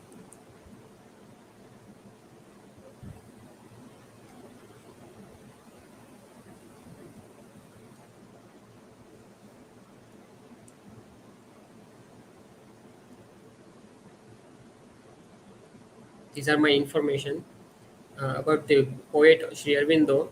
He was born in 1872 and died in 1950. He was Indian philosopher, yogi, poet, and nationalist who propounded a philosophy of divine life on earth throughout spiritual evolution. Arbindo's education began in Christian convent school in Darjeeling. He was sent to England for further schooling because his parent wanted him to join the Indian civil services. Later, he entered into University of Cambridge. After returning to India in 1892, he held various administrative and professorial posts in Baroda, Vadodara, and Kolkata. Turning to his native culture, he began the serious study of yoga and Indian languages, including classical Sanskrit. K.R.S. Iyengar, in his Indian writing in English, in his one of the chapter on Aurobindo, in introduction, he says that this kind of poetry, like Aurobindo's, demands a new mentality in the recipients as well as in the writer. His main literary works are The Life Divine, The Synthesis of Yoga, Essay on Gita, on the Ved, The Ideal of Human Unity, The Human Cycle, The Future of Poetry, The Foundation of Indian Culture, The Renaissance in India. In his poem, this to his to a hero worshipper, we can find the elements of romantic style of writing in this poetry, like nature and mysticism. First of all, Sri Aurobindo spent his early life in England during Victorian era, so he had influence of romantic writers and poets like Keats, Shelley, and Byron. But most of the time, he was influenced by Shelley. As he was studying at the home, he got plenty of time to read books according to his own taste. He read Bible, Shakespeare, Shelley, Keats, among other writers. He was not only reading poetry but writing verses for the Fox Family magazine, even at the early age. We recognize the impact of Keats in his arousing inspiration of nature and Shelley in his utilization of nature object as sources of inspiration. In the first stanza, we can find many such examples and metaphors of this imagery, like we can find in Shelley's work. Like, my life is like wasted aram. Aram means the desert or a land, so wasted aram, wasted wasteland.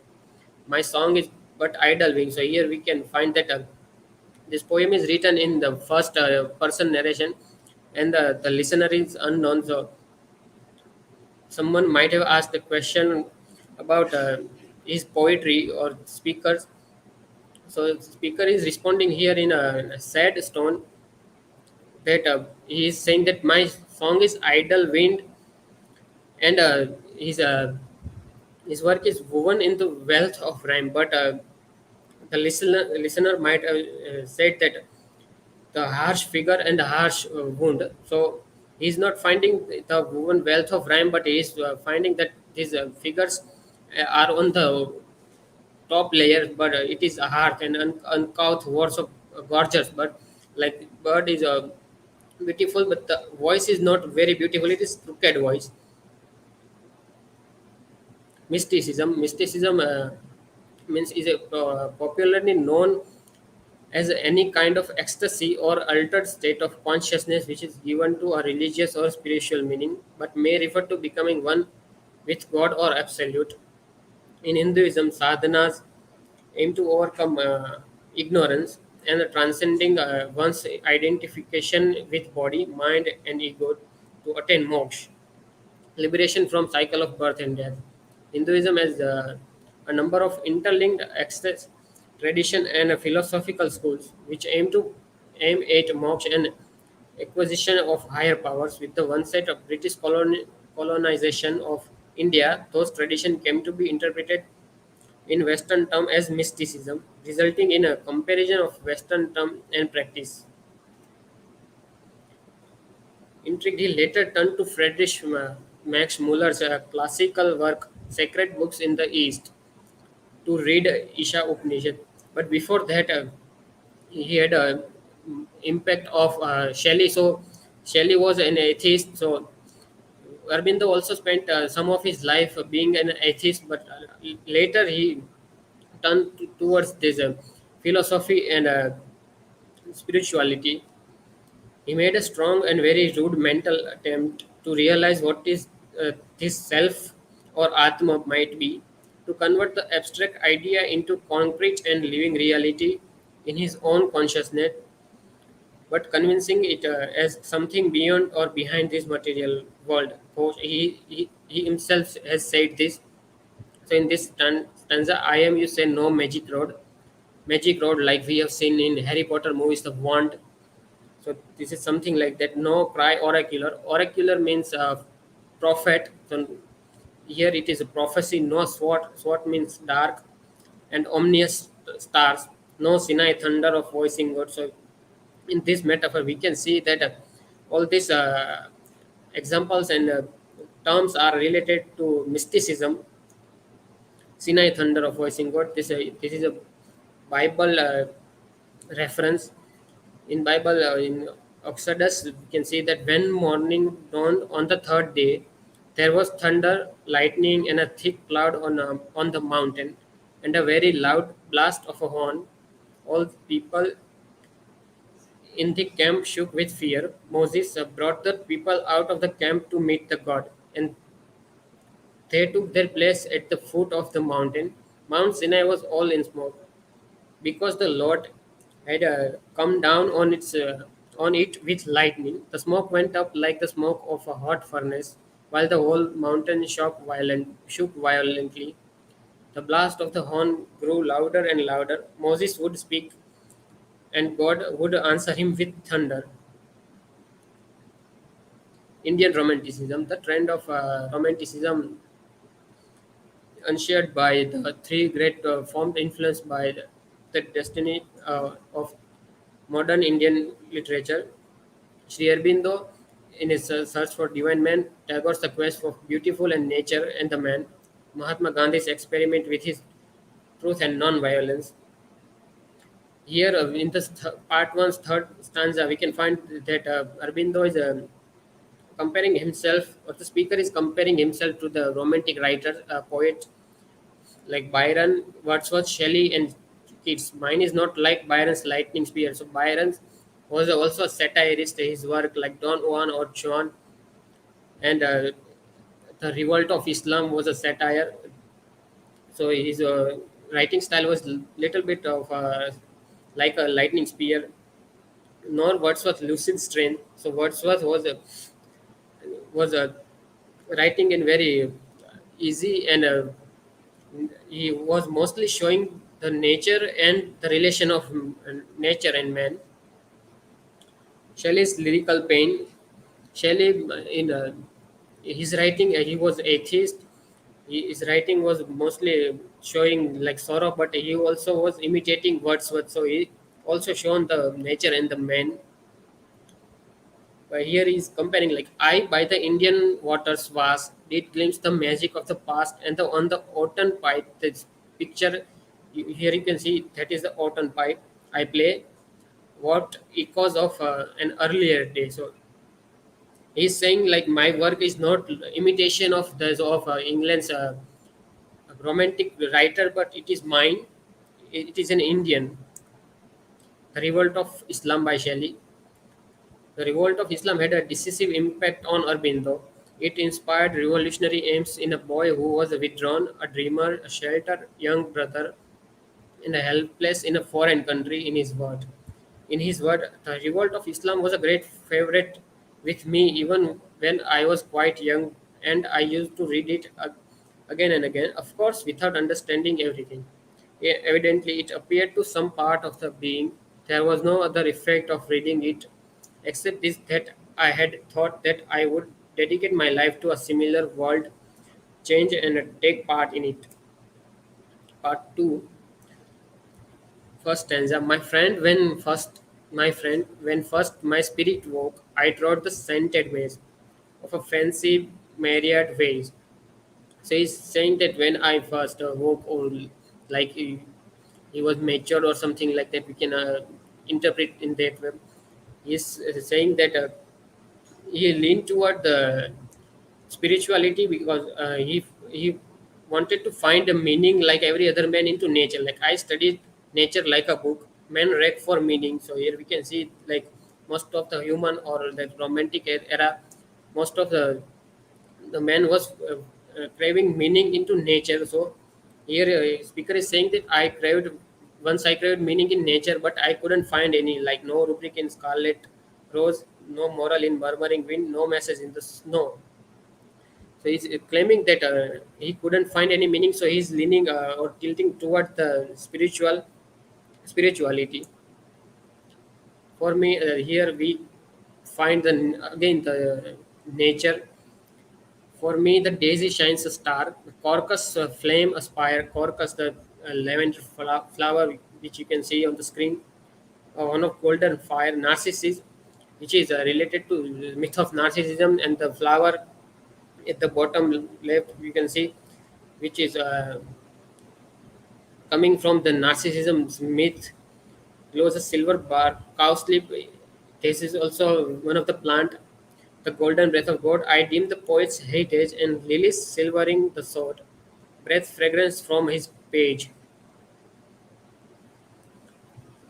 Here we are again going into nature and as well as mysticism. No herald of the sun am I, but in a moonlit vale or a russet nightingale. So he's comparing himself into a nightingale, the bird who is sitting in the moonlit vale. Moonlit vale mean a valley. You can see on the screen. Who pours sweet song, he knows not why. Who pours like a wine gurgling note, paining with sound his swarthy throat. Who pours the sweet song, he recks not why, nor hushes ever lest he die. So he's saying that he is continuing to sing the song, or we can say the write the poems. So he's continuing, is singing the song, but he doesn't know why. He does not have any meaning or any aim, but he is continuing to sing even with his swarthy throats, and he is not stopping ever lest he die. Conclusion: we get an example of departure from strictly sensuous treatment of nature and man in poem to a hero worshipper, where there is powerfully moving first-person account of this depressed man. Whether the poem was actually inspired by a personal tragedy or is unclear, but in this poem, Sri Aurobindo invokes the aspect of nature to build up a series of powerful contrasts between everything that is ideal and enjoyable and his own inability to come terms with life. Imagery in this poem is sourced from physical nature, that is concrete, and the poet highlights his suffering and despondency through his inability to adequately respond to the beauties of nature. These are my works cited. Thank you.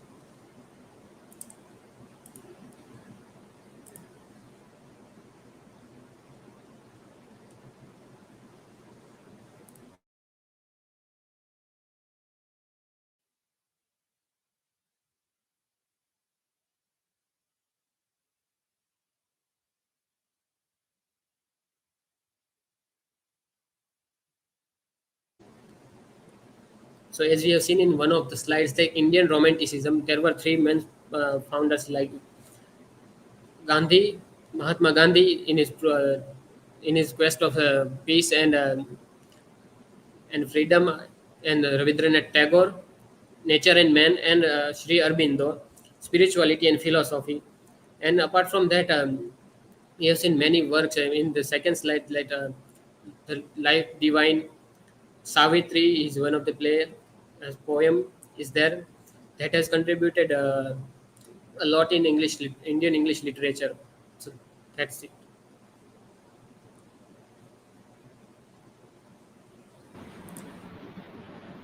Nilay, what is the mysticism? Is the mysticism? Mysticism. Sometimes it is also connected with dark magic or black magic, but in most of the cases, like I have defined in the slides, like it is connected. It is to connect man with God and finding transcendentalism, like we had in semester 2. Man transcend himself to another being, or like connecting himself with God. So mysticism here is also a philosophy and a spirituality, but in Indian context of in English colonies, were trying also understood claim that mysticism is a dark art or black magic. So that's it.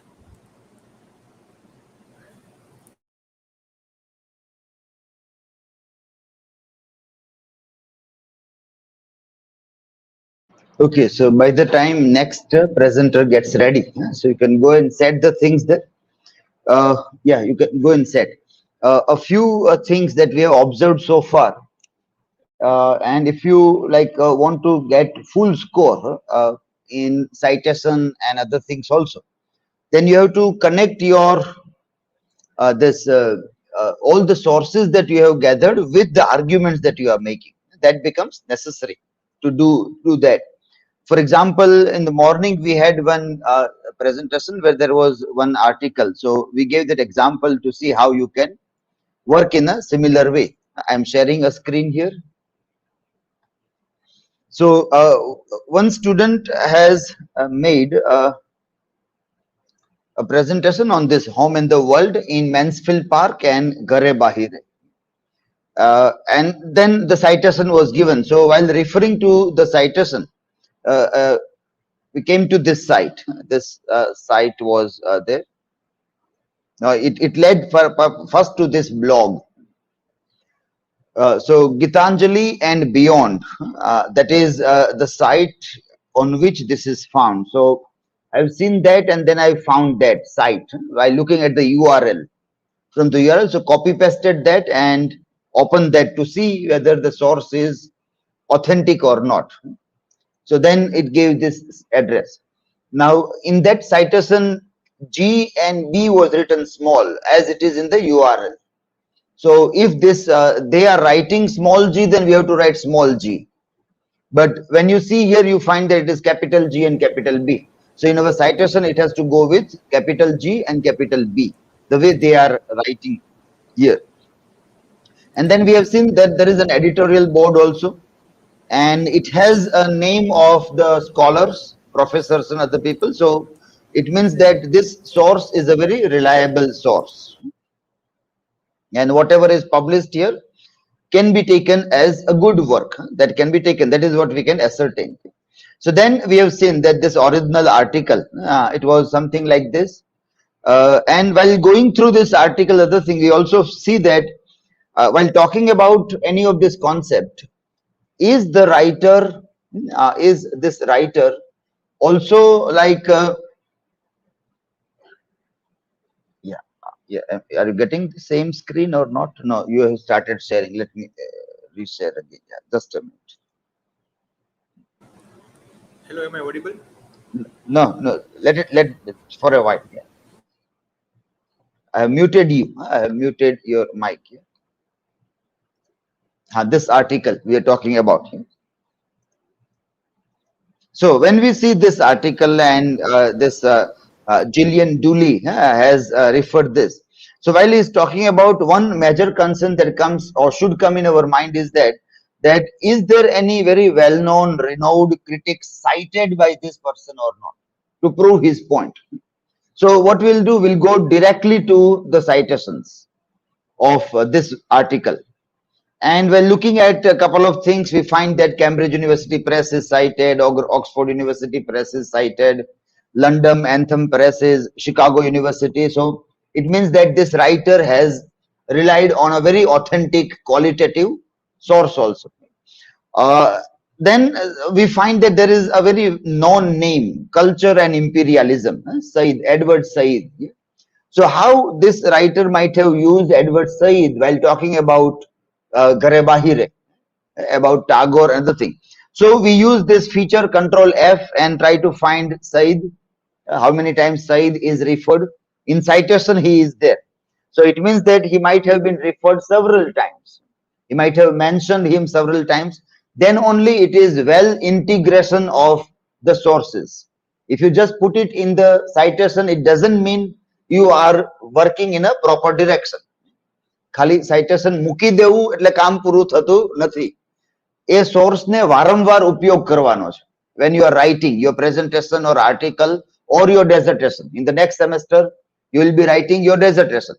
So at that time this it will be useful to you. We may not repeat this, but this is what will be expected. So I have found that it is 10 times. It can be only said also. Several times it will be only like said, not said. So said. Now Said, here it comes. Edward Said writes that Fanny is so and so. So what we got as a thing that he writes. So when you are referring to any source, the name of the person, and say he has written in a blog on this website, this and this thing. That is one thing that you have to take. Then when we see another, that what is the reference, then next time it comes, the promise Said refers to is presumably. So again, earlier it was writes, then refers to. We are getting linguistic markers to use in the citations and the references. Refers to is presumably. So you don't have a guarantee. So use the word presumably. Maybe, suppose, presumably. That means you don't have a guarantee and you don't say that it is like this only. So you have to use some language, some words where you put your doubt also. Presumably to be understood as so and so. Then third reference, Said is of the opinion that. So you are again getting a language. So and so is of the opinion. You have referred to a blog or an article and you want to mention this. You can say that so and so writer in this article is of the opinion that this and that. This and then this is another reference, citation only. This Said is a common Said, so no need to refer. Said notes. Yes, Said notes. So he has noted, he has mentioned, he notes. So that is also another linguistic marker. So we see that how many times Said is referred in this article. So whenever you take a source, this is very important to be seen, that how many times you will use that source by the name of the person. Many of you are putting it in text citation. That is good. Now you have started putting it in text citation, but still from in text citation you'll have to move on now, and you have to start using that, integrating into using that name to say noted, mentioned, is saying about this. That way you have to connect the sources from where you are taking your ideas also. This is what is called sources are very well integrated in the arguments made by you. Now once you say that they have said, now you are saying this because you are making a particular kind of argument about something. So to either support or to refute your argument, you are using these sources also. So that way, ideally you are supposed to move on when you refer to citations in your presentations. Okay, now you can start this. So hello, am I clearly audible? Yes, yeah. Thank you. Yes, now I'm going to share the screen.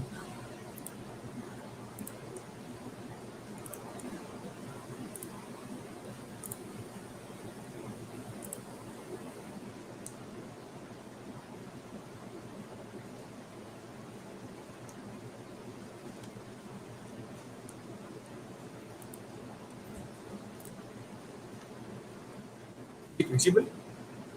Full screen? Thank you.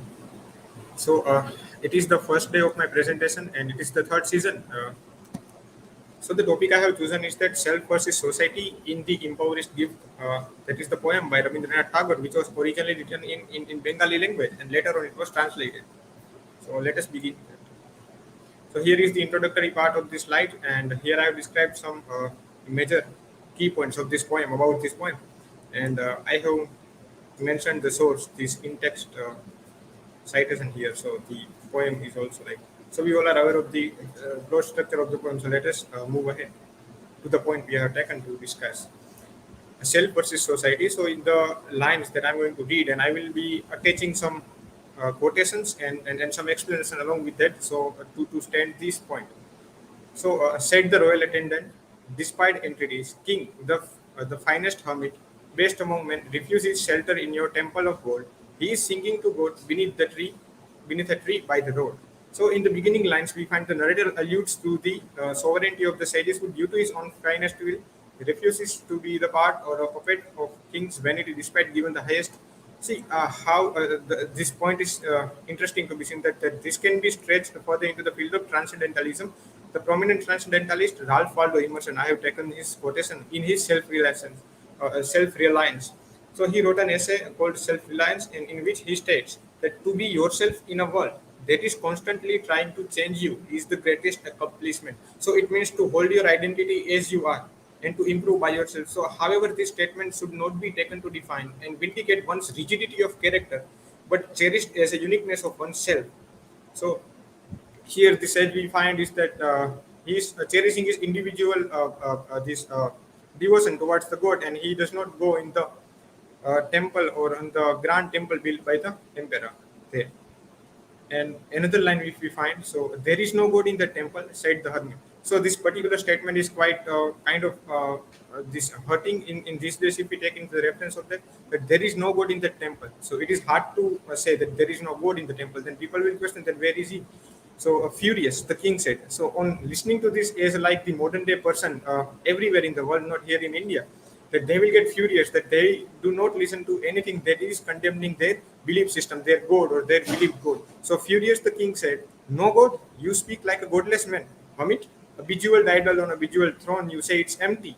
So the idea generally we get from these lines is the people's idea about God is that there should be a shrine or there should be a kind of monument upon which the God is sitting.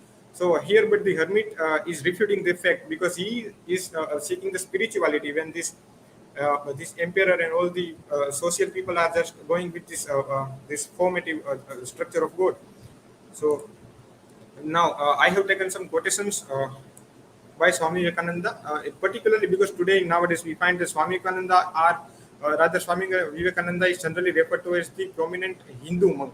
So where he didn't feel himself as a Hindu or any other religion, but he had the ample knowledge of Western philosophy or any other philosophy of the world. So, but he proposed this Hindu idea because he thought that it was a kind of universal idea. So his universality is depicted here because today nowadays we find so and so union formed by so and so political parties. They are using Vivekananda's portrait as to propose their ideologies on that. So what Vivekananda has to say in his complete works. Okay.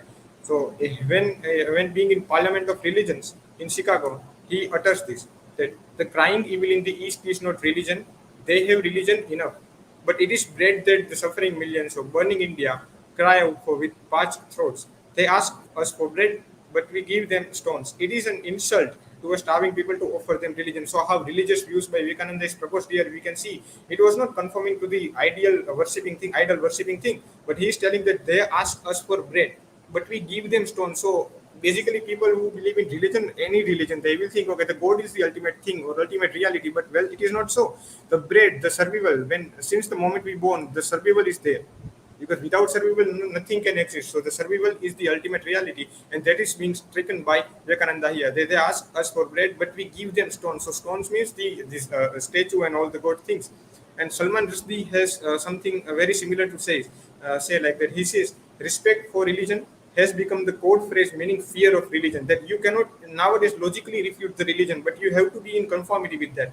So religions, like all other ideas, deserve criticism, satire, and yes, our fearless disrespect. So I have mentioned the source also here. So how religion is overpowering one's individuality, and then it is proliferating itself in the collective manner so that it harms the individuality of the one person, like the sage and the emperor example is set here. And this another thing is that in one of the articles published in Los Angeles Times on 7 February 2005, Salman Rushdie gives remarkable statement concerning religion and its supremacy in cultural aspects. So how religion is related to social aspect as well as it is related to the cultural aspect as well. So the moment you say any idea system is sacred, whether it is a religious belief system or a secular ideology. The moment you declare a set of ideas to be immune from criticism, it means that you do not want anything that you believe in to be criticized by the people or any intellectual. Then what happens? Satire, derision, or contempt, freedom of thought becomes impossible. So here the question again arises that what is the freedom of thought? That anything that is publicized, anything that is proposed in form of religion, in form of any religious books, then why we are not able to criticize or make a derision over it? So it is the question of freedom of thought becomes impossible here if it is taken in that context. And the further lines is that not empty, it holds royal arrogance. Now it is the words spoken by sage that it is not empty, that your temple is not empty, but it holds royal arrogance. So there is arrogance, there is pompousness. You have consecrated yourself, not the god of the world. So it means here it becomes quite clear that this emperor who was not worshipping any god, but he wanted to just tell the world that how powerful, how wealthy I am in form of building the temple.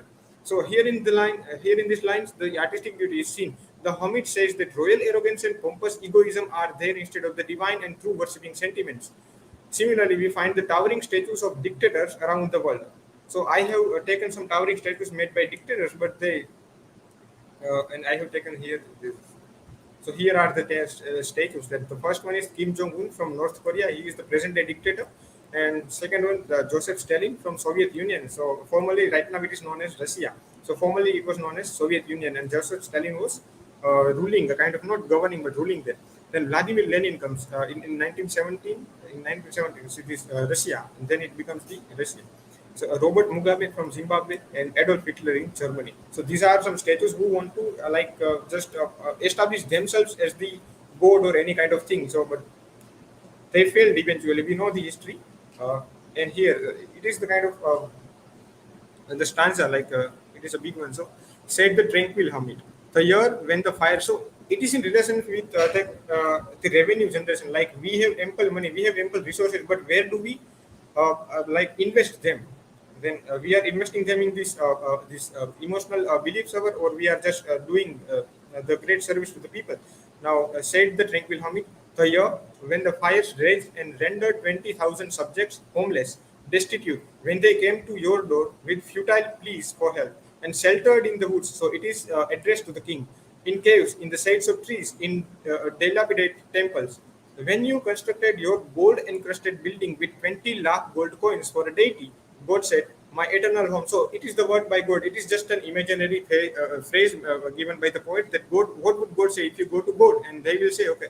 And another thing that I want to mention is from this complete works that Vivekananda called this Siva Jnana Jiva Seva.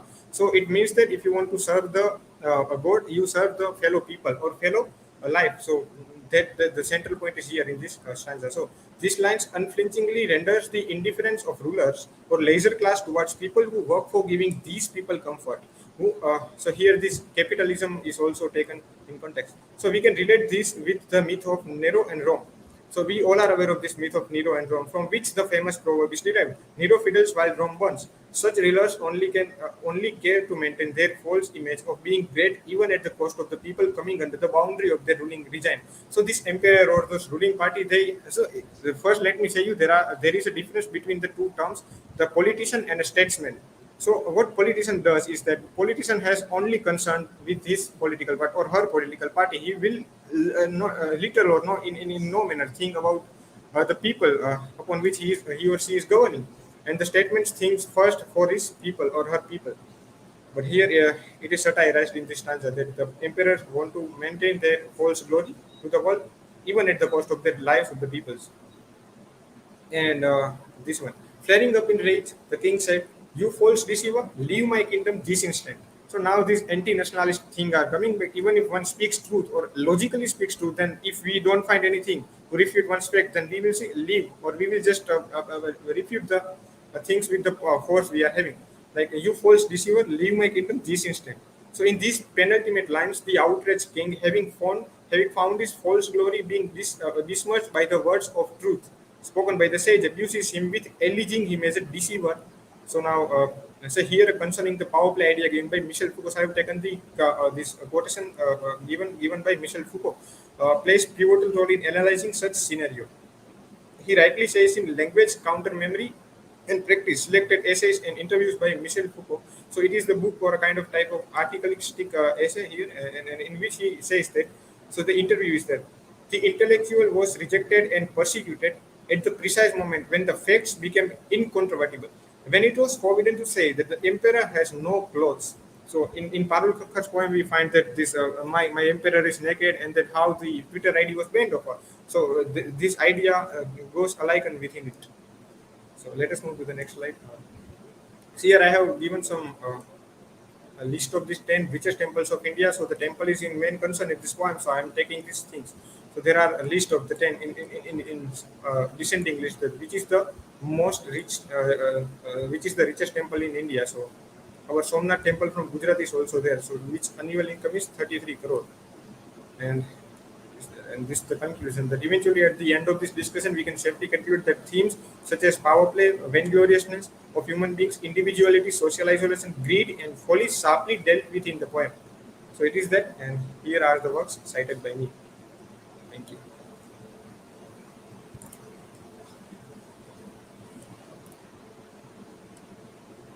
Now questions, please.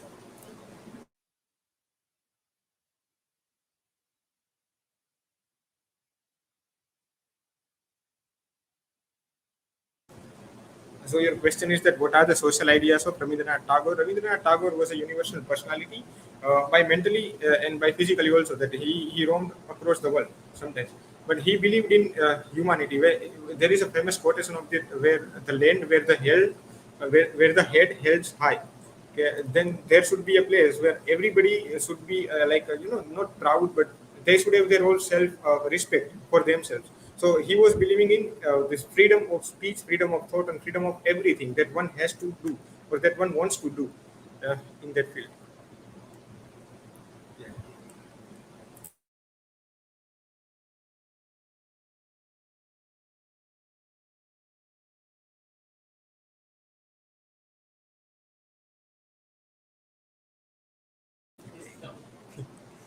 Okay, so your question, like, can we? I mean, can we change or can we do some revolt in the world to change?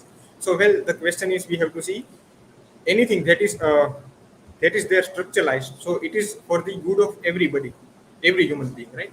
So if there is problem, so what is the base concern of any structure? Like we have society, marriage structure. So there should be the good of humans. So if there is not there, then we have to question in form of criticism, in form of to raise our voice. So in that way, one can revolt. Just by going against it will not do. We have to be in conformity with that, along with the criticism, the necessary criticism, and that is the thing also. Anything else? Satisfied? Thank you. Thank you.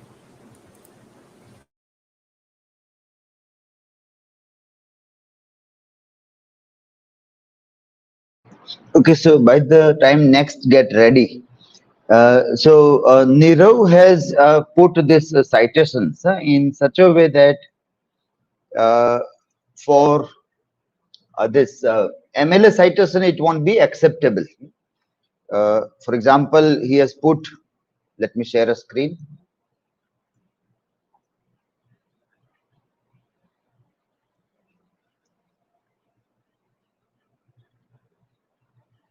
Yes, I think it is visible.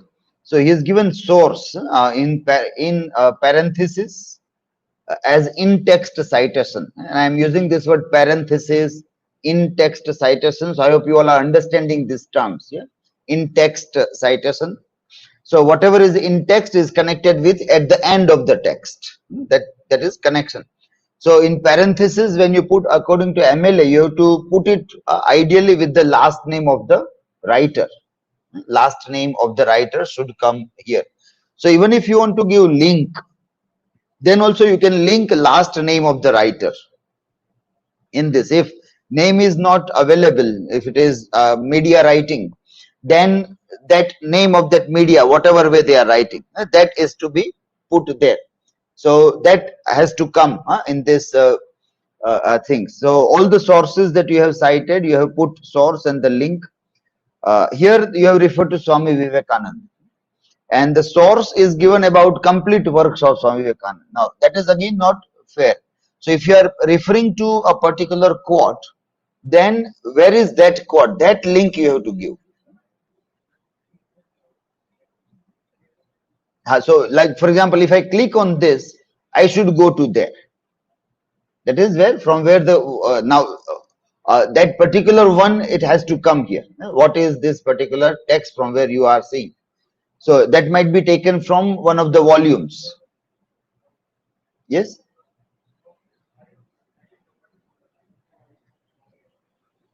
So this is what I'm clicking in your PPT. Yeah? From where we go. So it goes there. So this you have also put at the end also.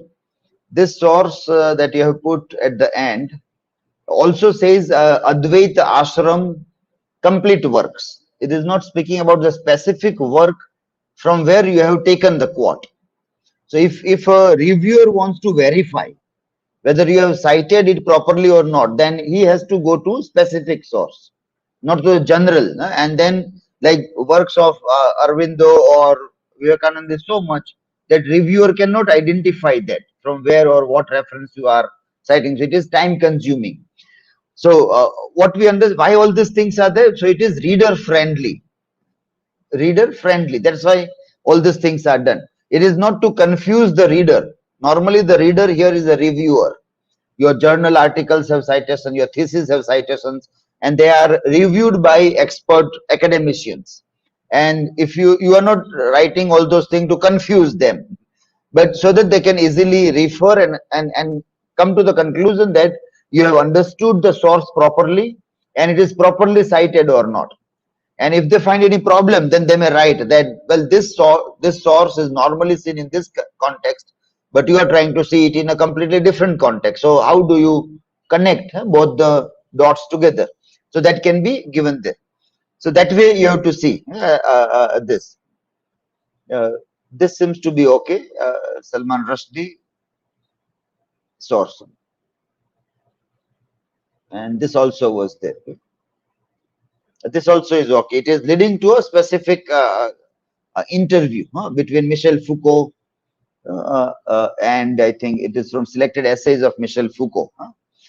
Okay, so that way you have to see a couple of things, and MLA style you have to follow in doing this. Yes, now you can share the things. This camera slightly down you will have to do.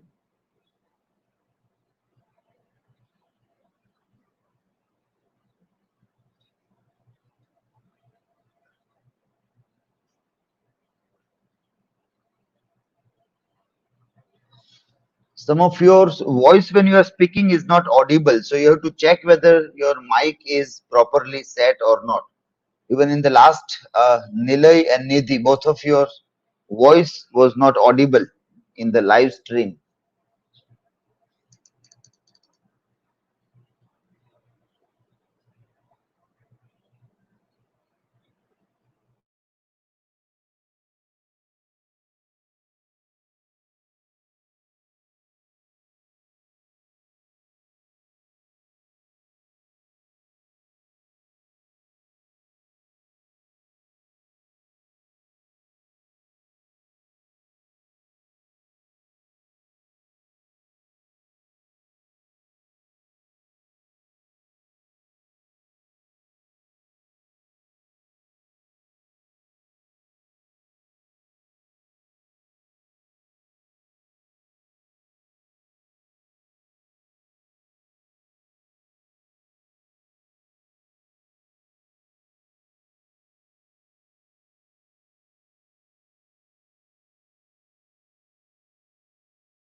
Good evening, everyone. This is my first presentation of third season, and today I'm going to deal with Kurz or Karna, and my topic is Karna as a voice of subaltern. Here is the details of content, writer introduction about novel, subaltern theory, and Karna as subaltern. About writer. T.P. Kailasam was known as the father of humorous plays, who was born in 1884 and died in 1946.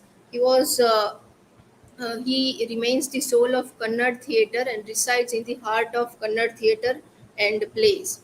He was called Kannadake Obane Kailasam, and his literary works of illustrations and playwright and poets are without doubt the best among the modern play writings in Kannada to this date, captivating a mix of humor, misery, and relevance. His works have essential realism and meaning that are valid to this day.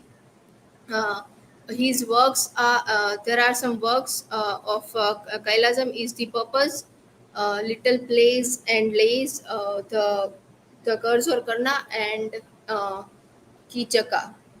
Among these, the Kursor Karna is an impression of Sophocles in 5 acts, which describes life of Karna as a tragic hero, which was first published in 1946 and republished in 1969.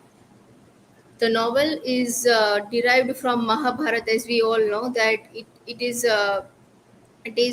from the Sabha Parva, uh, Adi Parva, and Karna Parva, which is divided into 5 acts, in which the Act 1 speaks about Karna leaves ashram and when Rama curses him.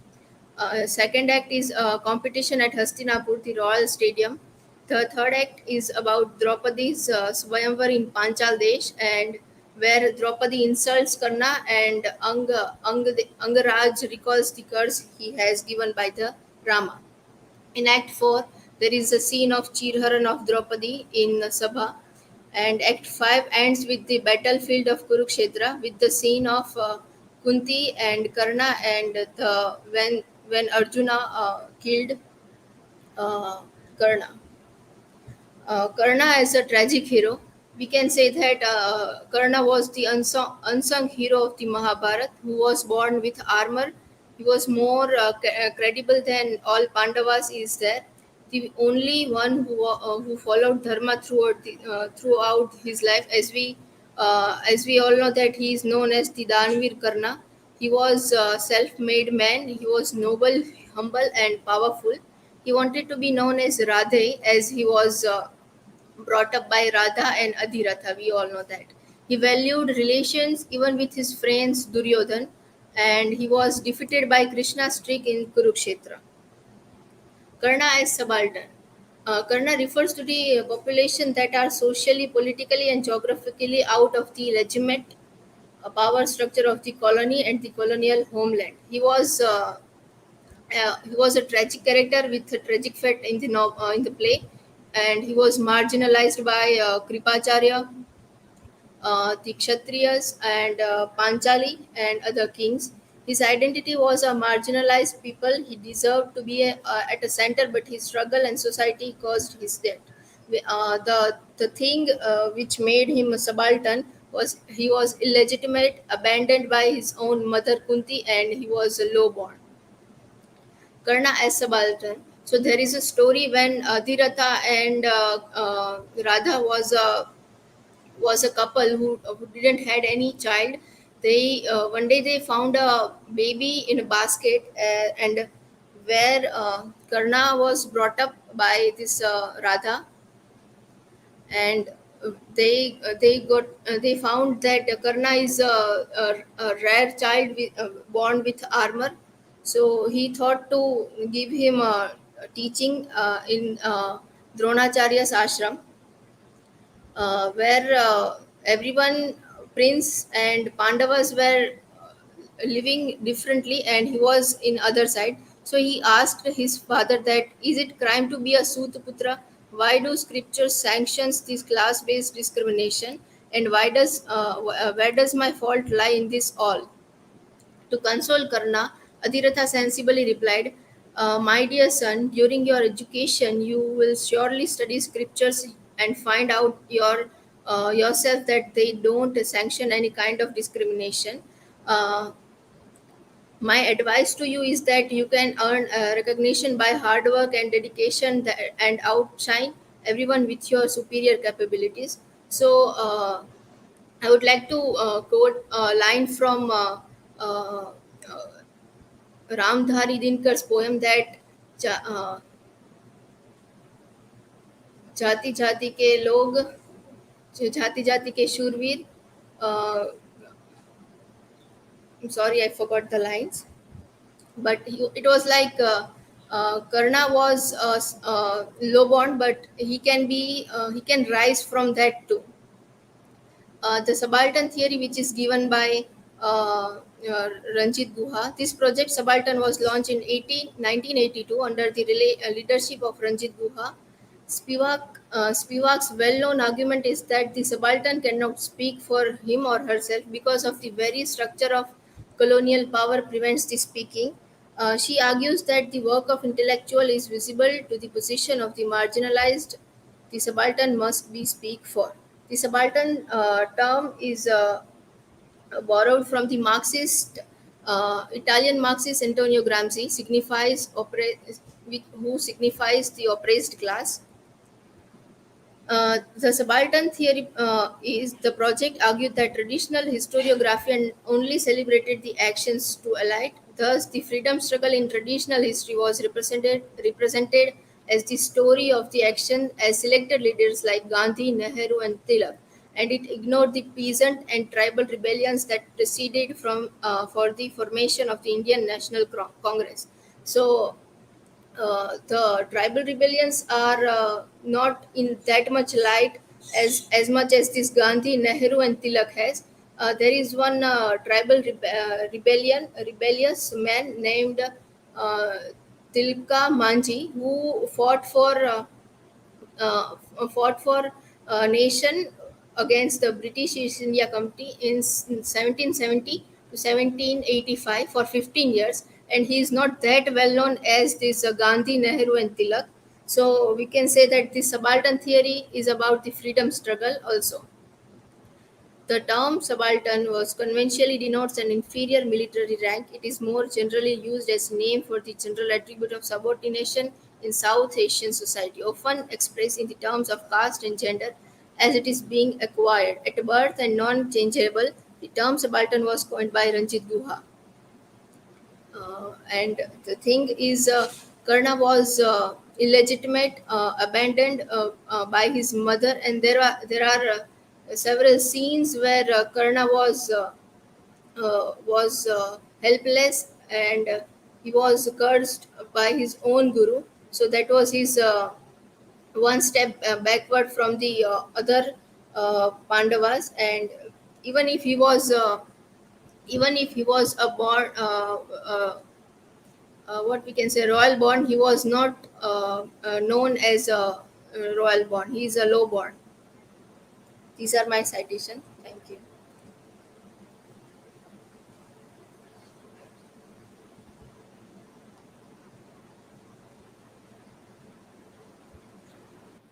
Am I audible? So my question is, what is the characteristic of Karna that makes him the protagonist in this play that is not in Mahabharata?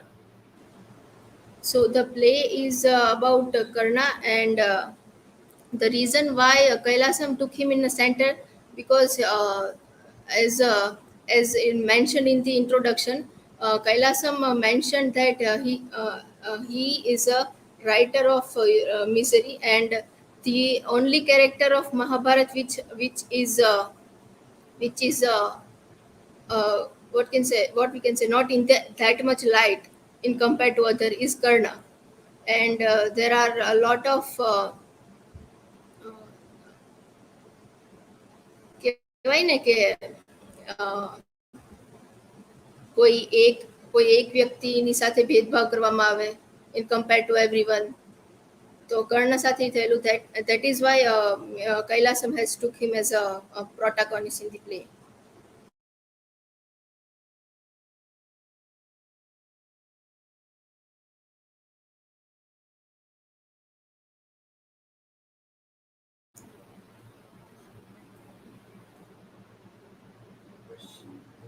Sir, I have posted the question.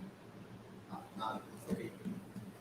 So, Vachchalata, my question regarding this point, the play is that can you elaborate on the insulting scene of Karna and Draupadi both with context of power play concept from the play? So, do you find any that difference between the insult is happening in both these characters? That please. There was a scene when in Draupadi Swayamvar, before her Swayamvar, she was kind of in in love maybe with Karna, but as long as she get to know about Karna's born, she insults him in Sabha, and which portrays that the low born matters more than his capability. So power plays in this concept that way.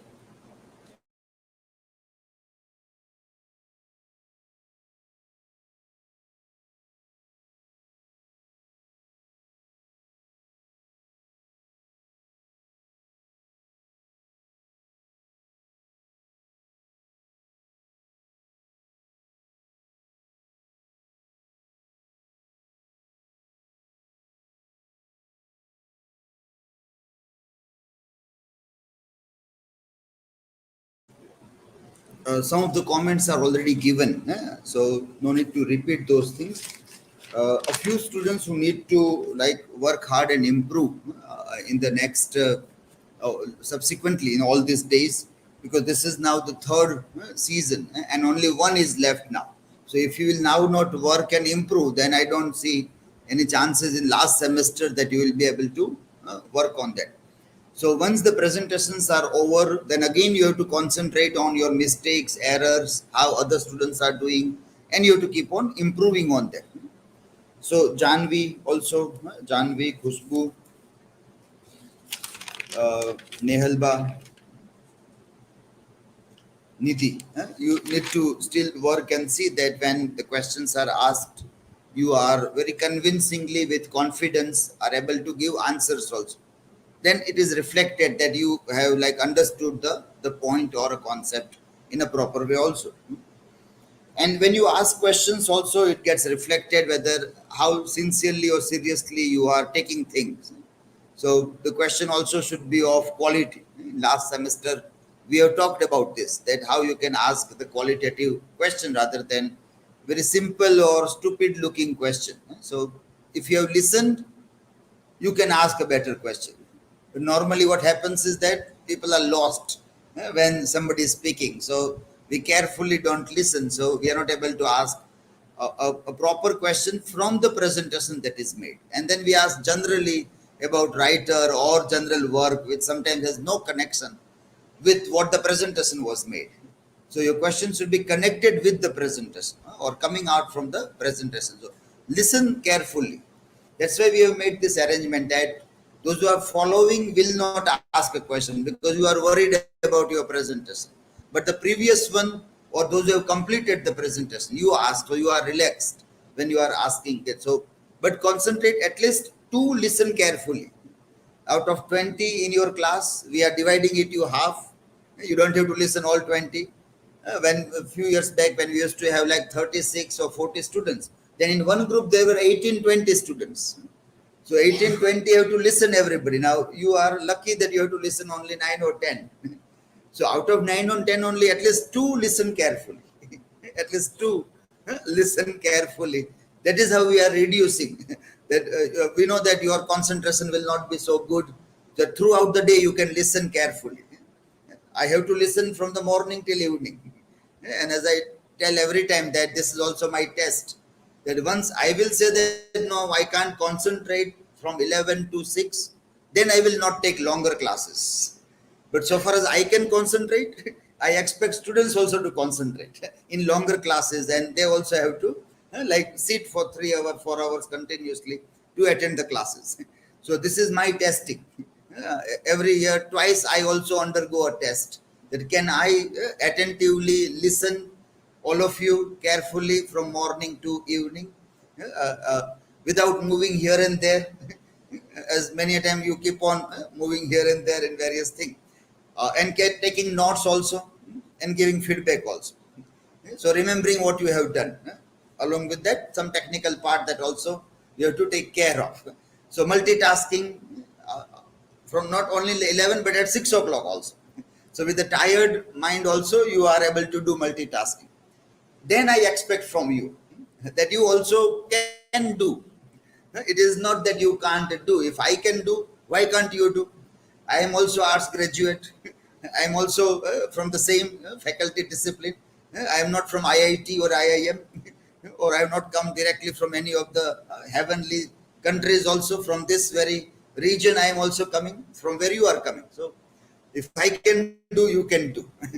Once I will fail to do, then I will not expect you to sit longer hours or to do multitasking and work with technology and other things also. So that's what we expect everybody. Even one is left out. When you will go for some interview and somebody will say that, well, I met your student and he is dull. It means you all are dull then. We all are dull. If one student also fails to perform in a better way. And now if you will not improve, then this is what you are going to do in the interviews. The way you fumble here, the same way you are going to fumble in interviews or any other places where somebody will be asking you or inquiring you about your performance, about your learning also. So now concentrate and see that come on the right track and start working, ask questions carefully, meaningfully in the subsequent 4 days. And in the last semester, we will see that everybody will have to increase their level from wherever they are.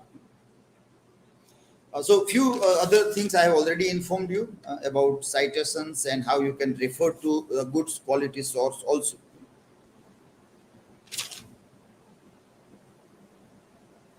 So others have done well. The apart from the students whose name I have given, the others have presented very well, and it was covering good topics also in your presentation. Nilay and Nirav has done good work with poems. In the morning we were not having any poems, so it was good they spoke on this poets, Aurobindo as poet and Tagore as poet. Both the things were well presented. Vachchalata also brought a good points about subaltern thing. So Ranjit Guha, Spivak, Gramsci, they were referred. Yeah, that was good. Jheel and Mayuri also presented quite well. Okay, so we end this day. Wish you all the best for tomorrow's session. Okay?